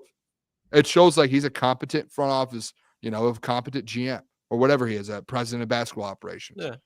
So like I'm gonna Pistons are in a great spot. Brandon Ingram thing doesn't matter to me. The man is always hurt anyways. You don't need to tie. If he was that good and they wanted that, guess where Trajan Langdon was last year? New Orleans. They would have found a way to get that done. Mm-hmm. Not worth it. That's what I was just about to bring up, Boone. Like, if Trajan Langdon thought that Brandon Ingram could have turned this franchise around since he was in New Orleans last year, like, he would have done so. And I think it shows just maturity. Like, Langdon's a younger guy, but a lot of new GMs, regardless of the sport, like, want to make a splash signing, a splash move to kind of influence, like, hey, we're here now. Like, I'm not just going to sit back. But to see how well this team's performing so early on with JB Bickerstaff and Trajan Langdon, like, they've set themselves up for success. There's no reason to try to risk to derail it this early, because now let's say you bring in Brandon Ingram, you extend him, and now he's dealing with injuries, and now you're leaning on him to be the guy that can carry this team when Cade isn't able to and help you make the finals. And when I think of Brandon Ingram, I don't think of him as a guy that can take over and help you carry a team to the finals. I think he's a B plus player, but I think if you're this early in a rebuild and you're going to go all in because that's going to require some assets, it's got to be a for sure thing. And I don't think that's Brandon Ingram right now. He can potentially develop into a very good player, but in the meantime, like, just let this team gel. And then when you find that clear piece that you need, now you have the assets to make a move. But I just thought it was mature on Trajan. Like, that's what a competent organization does. They're not reaching for anything. Yeah, I'm in agreement with you. At this point, with the way Sar's playing, you don't want to take minutes away from him. Ron, your rookie, like, they're winning games with the lineup they currently have. And when you have young guys that play the same position as them, you're gonna stunt those guys' growth. Which right now, it's not about going all in. It's about letting guys develop, continue to develop, and then next year, hopefully in year 3 for Sar and year 2 for Ron Holland, you'll start to see jumps. But yeah, I'm with you guys there. I wanted to also bring this up. Detroit Lions signed another offensive assistant to be a part of the all-time legendary Johnny Morton staff. They blessed another coach, and that coach, Johnny, here we go, is Iowa State Joe. assistant head coach can and we running get back coach. some merch for that? The John Moe show with his outline. Oh, Start shit. selling it. I would That'd like be to. angry I would as like fuck. to trademark that I made that. So when anyone else hears it, the Johnny Moe show, the John Moe show. That's fair. Yeah, this is a good hire though, boys. Right? Like, Yeah, so I'll give you a little bit of background. I looked into more of Tyler Roll. Is it Roll or Roel? Roel? I'm assuming Roll. Yeah, that Yeah. Roll. I looked into some of what he's been doing as an offensive guy, and it seems like his identity offensively is tough, gritty, pound the rock offense. That's like his philosophy. Played running back. I think had a cup of coffee with the NFL at running back. So he's a running back coach. What? What's funny about that? Huh? Cup of coffee. But it fits the style in which Dan, I'm assuming, and the Johnny Moe show want to play ball. Yeah. So that's what I took away from it, Boom. That's what I took away. yeah, I mean Iowa State too. They were good this last year. Yeah, they were legit. They were in the bowl game versus Miami and beat Miami, and like he was. I mean, that was a good program he was at, and he was the assistant head coach, running backs coach. Who was the running back at Iowa State? Do you guys remember? They had Breece Hall. They had David Montgomery. They then have This kid there. though, this last year, Carson this year, Hansen. I do not know this year. No. And there was this Carson Hansen kid. I think he was like, maybe it was him. I thought they had like a legit, like a dude that was like a powerhouse, but no, I think it was Scatabo actually, with Arizona State. But either way though, like Iowa State was good. I'm pumped up. I think what Dan's doing is just finding just dudes, right? Like he's putting together, like, we lost a couple guys. Boys, like, who did we lose on the offensive staff? Antoine Randall L, Ben Johnson. That's it. Yeah. And he's added in the Johnny Moe show. Tanner. Oh, Tanner, yeah. The Johnny Moe show. David Shaw, Tyler Roll. There was someone else he added that I'm drawing a blank. Yeah, really?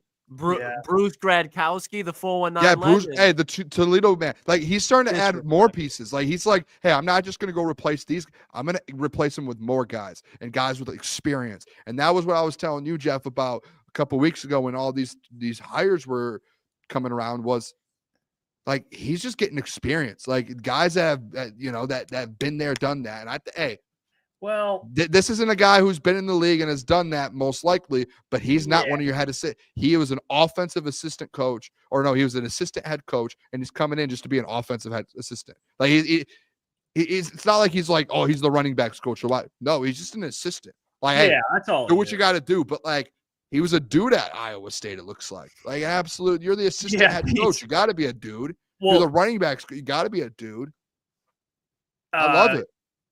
I really don't know what to make of it. I don't know Tyler Roll. I don't know Bruce Gradkowski. What I do know is they have not played. They haven't coached in the NFL, so this is new.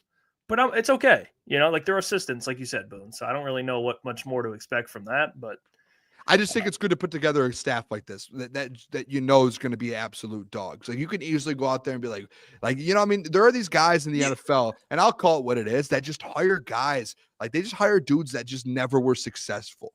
Like guys that just are constantly on the 0-16, 2-15, like these bad teams. Like, how do these guys keep getting jobs? Dan isn't doing that. Dan's going out there and getting guys who have like, hey, these are guys who are up and coming, or they have proven it. Yeah. And that's what I like. Like, I'm just happy he's not hiring Matt Patricia or these different things. Like, he's hiring guys who have had success and who are getting better. Up and comers. I don't know, Boone. Speaking of hiring Matt Patricia. Oh, didn't mean that. Great transition, Boone. Oh, it looks like Look at that fucker, dude. Speaking of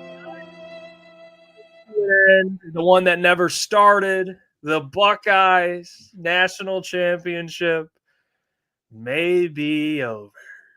I don't know about a repeat, Klotzy, because not only are you losing the great Will Howard,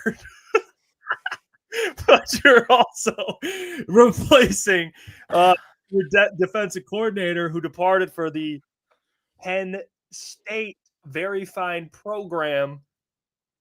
You might be gaining speaking of the Ohio State, the Matt Patricia, Super Bowl winning defensive coordinator, one of the minds in Super Bowl dynasty, one of the brightest minds in the game, coming to Columbus. Klotzy, what say you?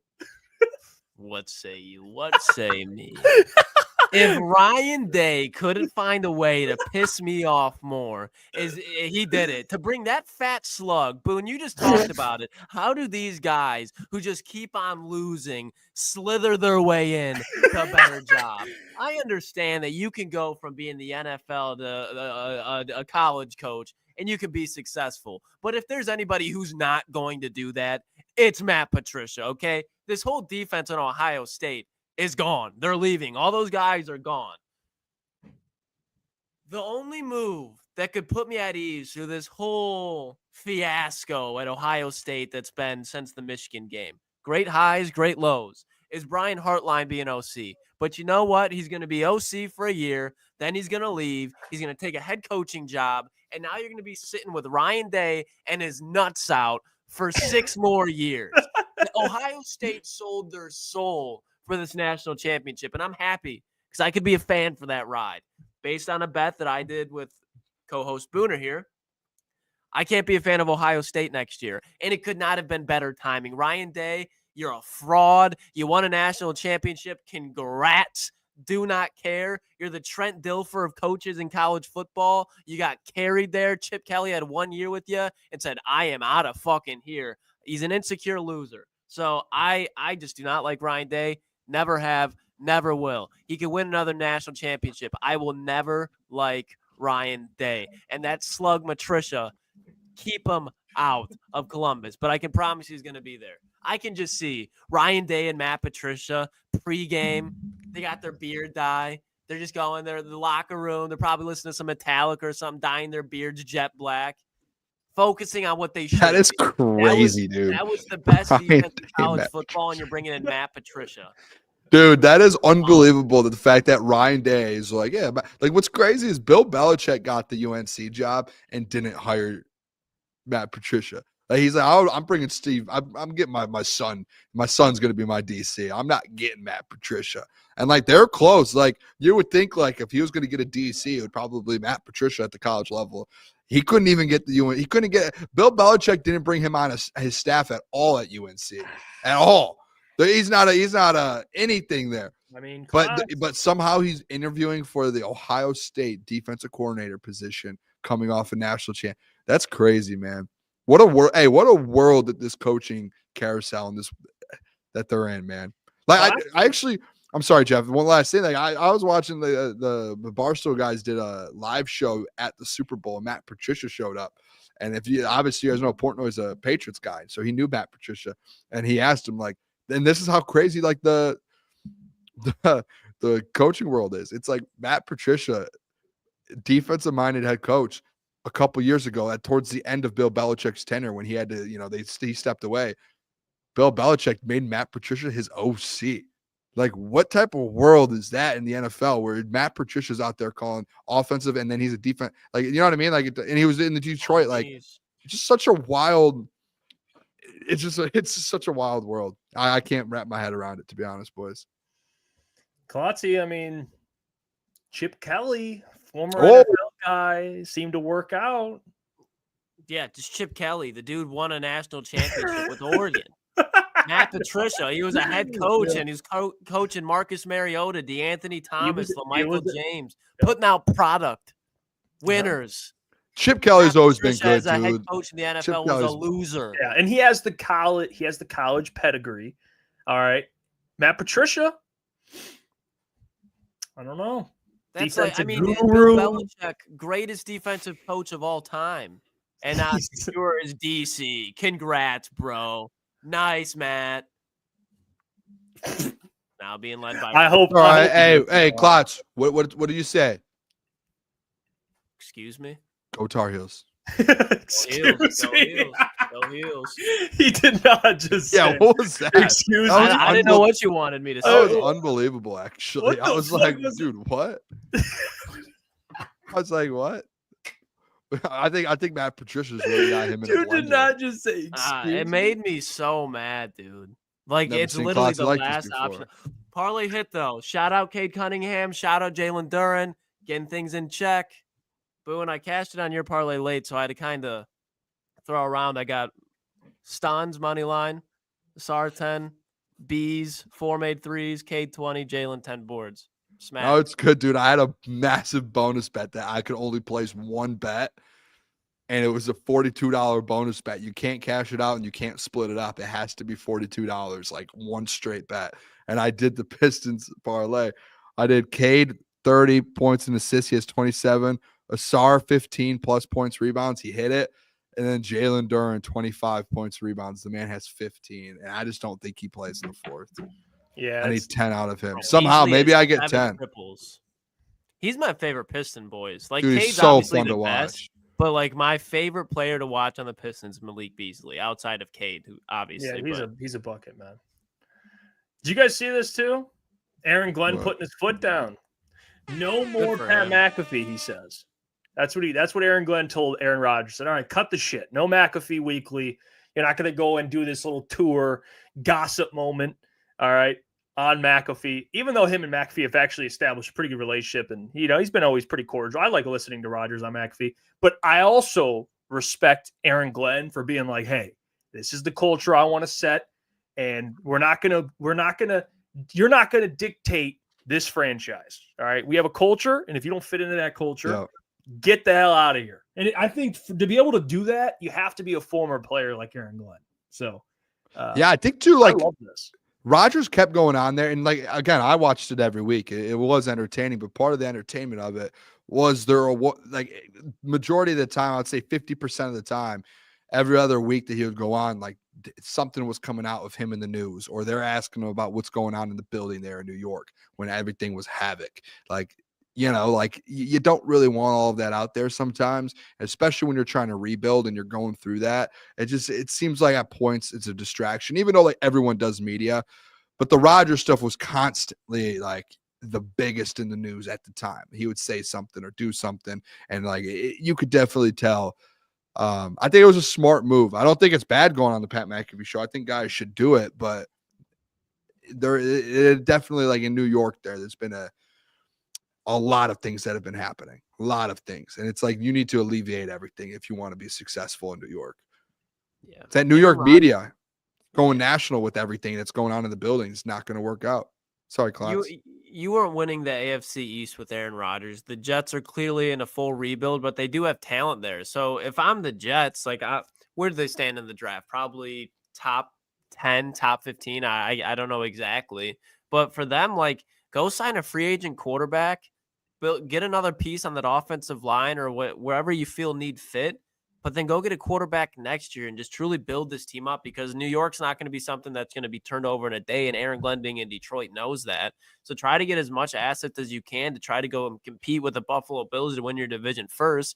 But then you got Joe Burrow, Lamar, Justin Herbert, all the teams we were just talking about, Patrick Mahomes, like those teams are going to be there in the AFC. So the Jets, that's like one piece that they have moved, but it's the most important piece. You couldn't keep Aaron Rodgers around there. You had to get him out immediately, set the tone that this is a different team. There's going to be other guys. Like I guarantee guys on the defensive side of the ball, they're going to want to go win. They don't want to sit there and sit in another rebuild. Even Quinn Williams, like I doubt they move him, but he talked about like, okay, another rebuild year for me. Yay. Like he tweeted it out. And it's just like, guys at the Jets are not happy right now, so there's going to be more people, talented players, either released or traded from New York as the days go on through the offseason, at least. Not soon, but. Hey, let's get to Mailbag. We got some questions here. We'll start Xavier D. Mailbag, great show, fellas. Appreciate it, Xavier. He says, weapon of choice in a zombie apocalypse, please. Weapon of choice. Like any weapon? Are we just talking like somewhere in the premises, or are we talking any weapon? Let's go any weapon. Oh, I mean, well, I mean, I don't want. It's boring, but it doesn't even have to. Maybe we just say tool. It doesn't have to be a weapon. Because you just go gun. I mean, you got any firearm nearby. Way to think inside the box there. You know what I want? I'm trying to think of something good. You know what I want? I always thought about this, like in watching, because I was a zombie. Like I love watching zombie movies, like movies, TV shows. I just love the play. The one thing I always wondered. I want one of them baseball bats with the barbed wire. That shit would be or with like sweet. the nails sticking out. With the nails you sticking drop out. it. Yeah, that would be tough. If you drop it, head. you're done. I would like some type of gun, to be honest. Like it has to be a gun. You're right, but like a shotgun with unlimited ammo. Give me like a barbed wire bat. That's crazy. Give me a Humvee with a 50 cal on top. I don't know if you do that. Give me a Tesla. I'll get a self-driving Tesla. Make sure that I have tons of extra batteries and chargers if needed. Make sure that doesn't go charged, so I don't gotta drive and I can just stay up on the top of the car with the gun. Actually, you know what? Have you guys ever seen Zombieland? Fucking bat! I'll shoot the bat out the. He had the SUV. And they couldn't get in. Like he had it all. Give me that. And give me some guns. Like you go into the back. He would go into the back and open it, and there's just bags of different guns. Like that's what I want. Just give me that. I'll put the 3 on it, like he did. He put the 3, I think, on the side, and I'll roll like zombie. I might watch that tonight. Unbelievable. That's a good dude. Helicopter. That very movie, underrated resource. I used to watch it all the time growing up. That movie, it had Motor Street says you want to be like Negan from Walking Dead. Yeah, that's kind of what I thought of. Never seen Walking Dead, so I can't. It drops off dramatically. Comics are goated, but the show drops off dramatically. I will say though, about the Zombieland. After that movie, snowballs and Twinkies. Yes, dude. Yeah, dude. I don't know what it is. Marketing. I think that's an all-time great movie, to be honest. All-time great. That was Jesse Eisenberg and they kill Bill Murray. Like that's so funny, dude. Yeah, like everything about that movie is just like, dude. I'm gonna watch that tonight. I think. Yeah. Yes. Yeah, that's a goated movie. Goated movie. Oh man. Did you guys ever play Left 4 Dead? Yes. Video game. Sounds very familiar. I'm sure. Yeah. 1 and 2. They're both great. Man, I want to watch that movie now. I'm gonna go look up and see where. A buddy of mine still plays Left 4 Dead. Yeah. Great game. Still go to the I game. think I was talking to Evan the one time. Yeah, it's Evan. Yeah. Oh, yeah. He still we never plays. chopped it up. Yeah, when he's chilling after work, I'm like, dude, Alfred, it's just there's. It's not streaming on anything. What's Philo? That's what it's streaming on. Philo. Of course. Never heard of it. Anakin says, Mailbag, Jeff, know any good places for Lions decor to decorate my dorm room with? Well, Anakin, the place that comes to mind, although it is a little expensive, would be Rally House. Yeah, that's where I go. For everywhere. Amazon. Pricey, Great but place. Amazon, for like a budget wise, Amazon would be really good. Amazon's great for everything. Rally House has sweet stuff. It's just so expensive, like unreasonly expensive. It is everything there, dude. I go there all the time for like Insane. birthdays and Christmas, like for gifts for people. I just do. It's the easiest but it's like right there. But still, it's tough. Hey, Don Robinson says, keep up the good content and try Fortnite. Well, little do you know. Oh, Don, never played Fortnite before. Thanks for the suggestion. Boys are dialed in. I'll let you know, Don. The boys are dialed into Fortnite. We carry Lucas all the time. Get the fuck out of I don't think we've ever talked on here. You're my luggage. You're my luggage. I'm just kidding. One of the best moments of all time playing video games was a couple weeks ago on Fortnite playing the Squid Games. It was so fun. That was one of the best moments I think I've ever had in my life. Like funniest moments with the boys. Yeah, Couldn't get through those fucking rings. Yeah, It was like the easiest thing too. Klotz could not do it. Full Slate Farm says, Mailbag, what draft do you expect? Wait, what draft expect you guys going to get on the show? Do you mean prospect? What draft prospect you guys going to get on the show? We're still putting together our Jordan plan. So Birch. Shadur Sanders. We did get a name thrown at us, and I'll tell you guys what. If that name ends up happening, draft expert. Oh, I thought it was I was gonna say we do have a player that if we get that, it's gonna be like, oh my gosh. Yeah, no, I'm a dumbass. It's expert. Actually, we do plan on getting guys. I actually reached out to a couple already because this is my favorite time to talk to people like Scott, like Russ Brown, guys nationally that can help us with a lot of these guys. So expect a lot more draft content starting next week. I mean, we're going to be debuting something next week on Fridays, which will be a blast. Obviously, mock draft Mondays. But on Fridays, we had Pick'em this year on Fridays. Surprise, Jeff. Surprise. Hey, I've got an idea. On Fridays, it'll be a great. I'm pumped up. It'll be a great one for draft stuff. So I can't wait. Jeff texted today. I said, "Yeah, this is going to be awesome." Dom says, Mailbag, Brad Holmes should put more value into raw speed when evaluating the corner position. Thoughts? I mean, that's like corner. Speed is important, recovery speed, but there's more that goes into a corner than just, I mean, remember, hey, wingspan. A wingspan, definitely. What's the corner out of Baylor that ran like a 4, no, that's a wide receiver. What's the corner? I mean, DJ Turner out of Michigan a couple years ago. Yeah, like there's corners DJ Turner did have a crazy, that fly, but just don't end up panning out. So I don't think speed is the thing you look at. Like Where'd DJ Turner go? Cincy. Bengals. Yeah. And he's played. He's been good. He's been solid, Yeah, solid. But it's not all about speed, basically. I mean, a lot of good corners don't run the fastest 40. Sauce Gardner obviously ran a fast 40 and was very good. But he's got wingspan, big, long. Yeah, he's got a giant wingspan. So not at all. Speed's part of it, Dom, but it's not the whole story there. I think it's hard to come by, like a combination of both. So yeah, like Richard Sherman ran like a 4.5, 4.6. Yeah. And Richard Sherman is Richard fucking Sherman. So it's not all about but he's got a wingspan too, Richard Sherman. But yeah, Lion King says, Jeff, you should invite Brad Holmes to the show. I would love to talk. Good, I think. Brad, what's going on with this defensive end spot? I don't know if you I saw would the ask tweet him. I I would put ask out. him. I would be professional about it, but I definitely ask. You have just missed. You've missed. 2 for 7. No, I love Brad, man. That's just the facts. I mean, the defense line position definitely this year got to prioritize it. All right, we'll get out of here. Appreciate you all. Tomorrow we'll have the doc on, so you know what the deal is. Be there tomorrow. It'll be exciting. I know the doc's got opinions on what happened this week, just in the Twitter spaces in the Lions world. But we will be back then.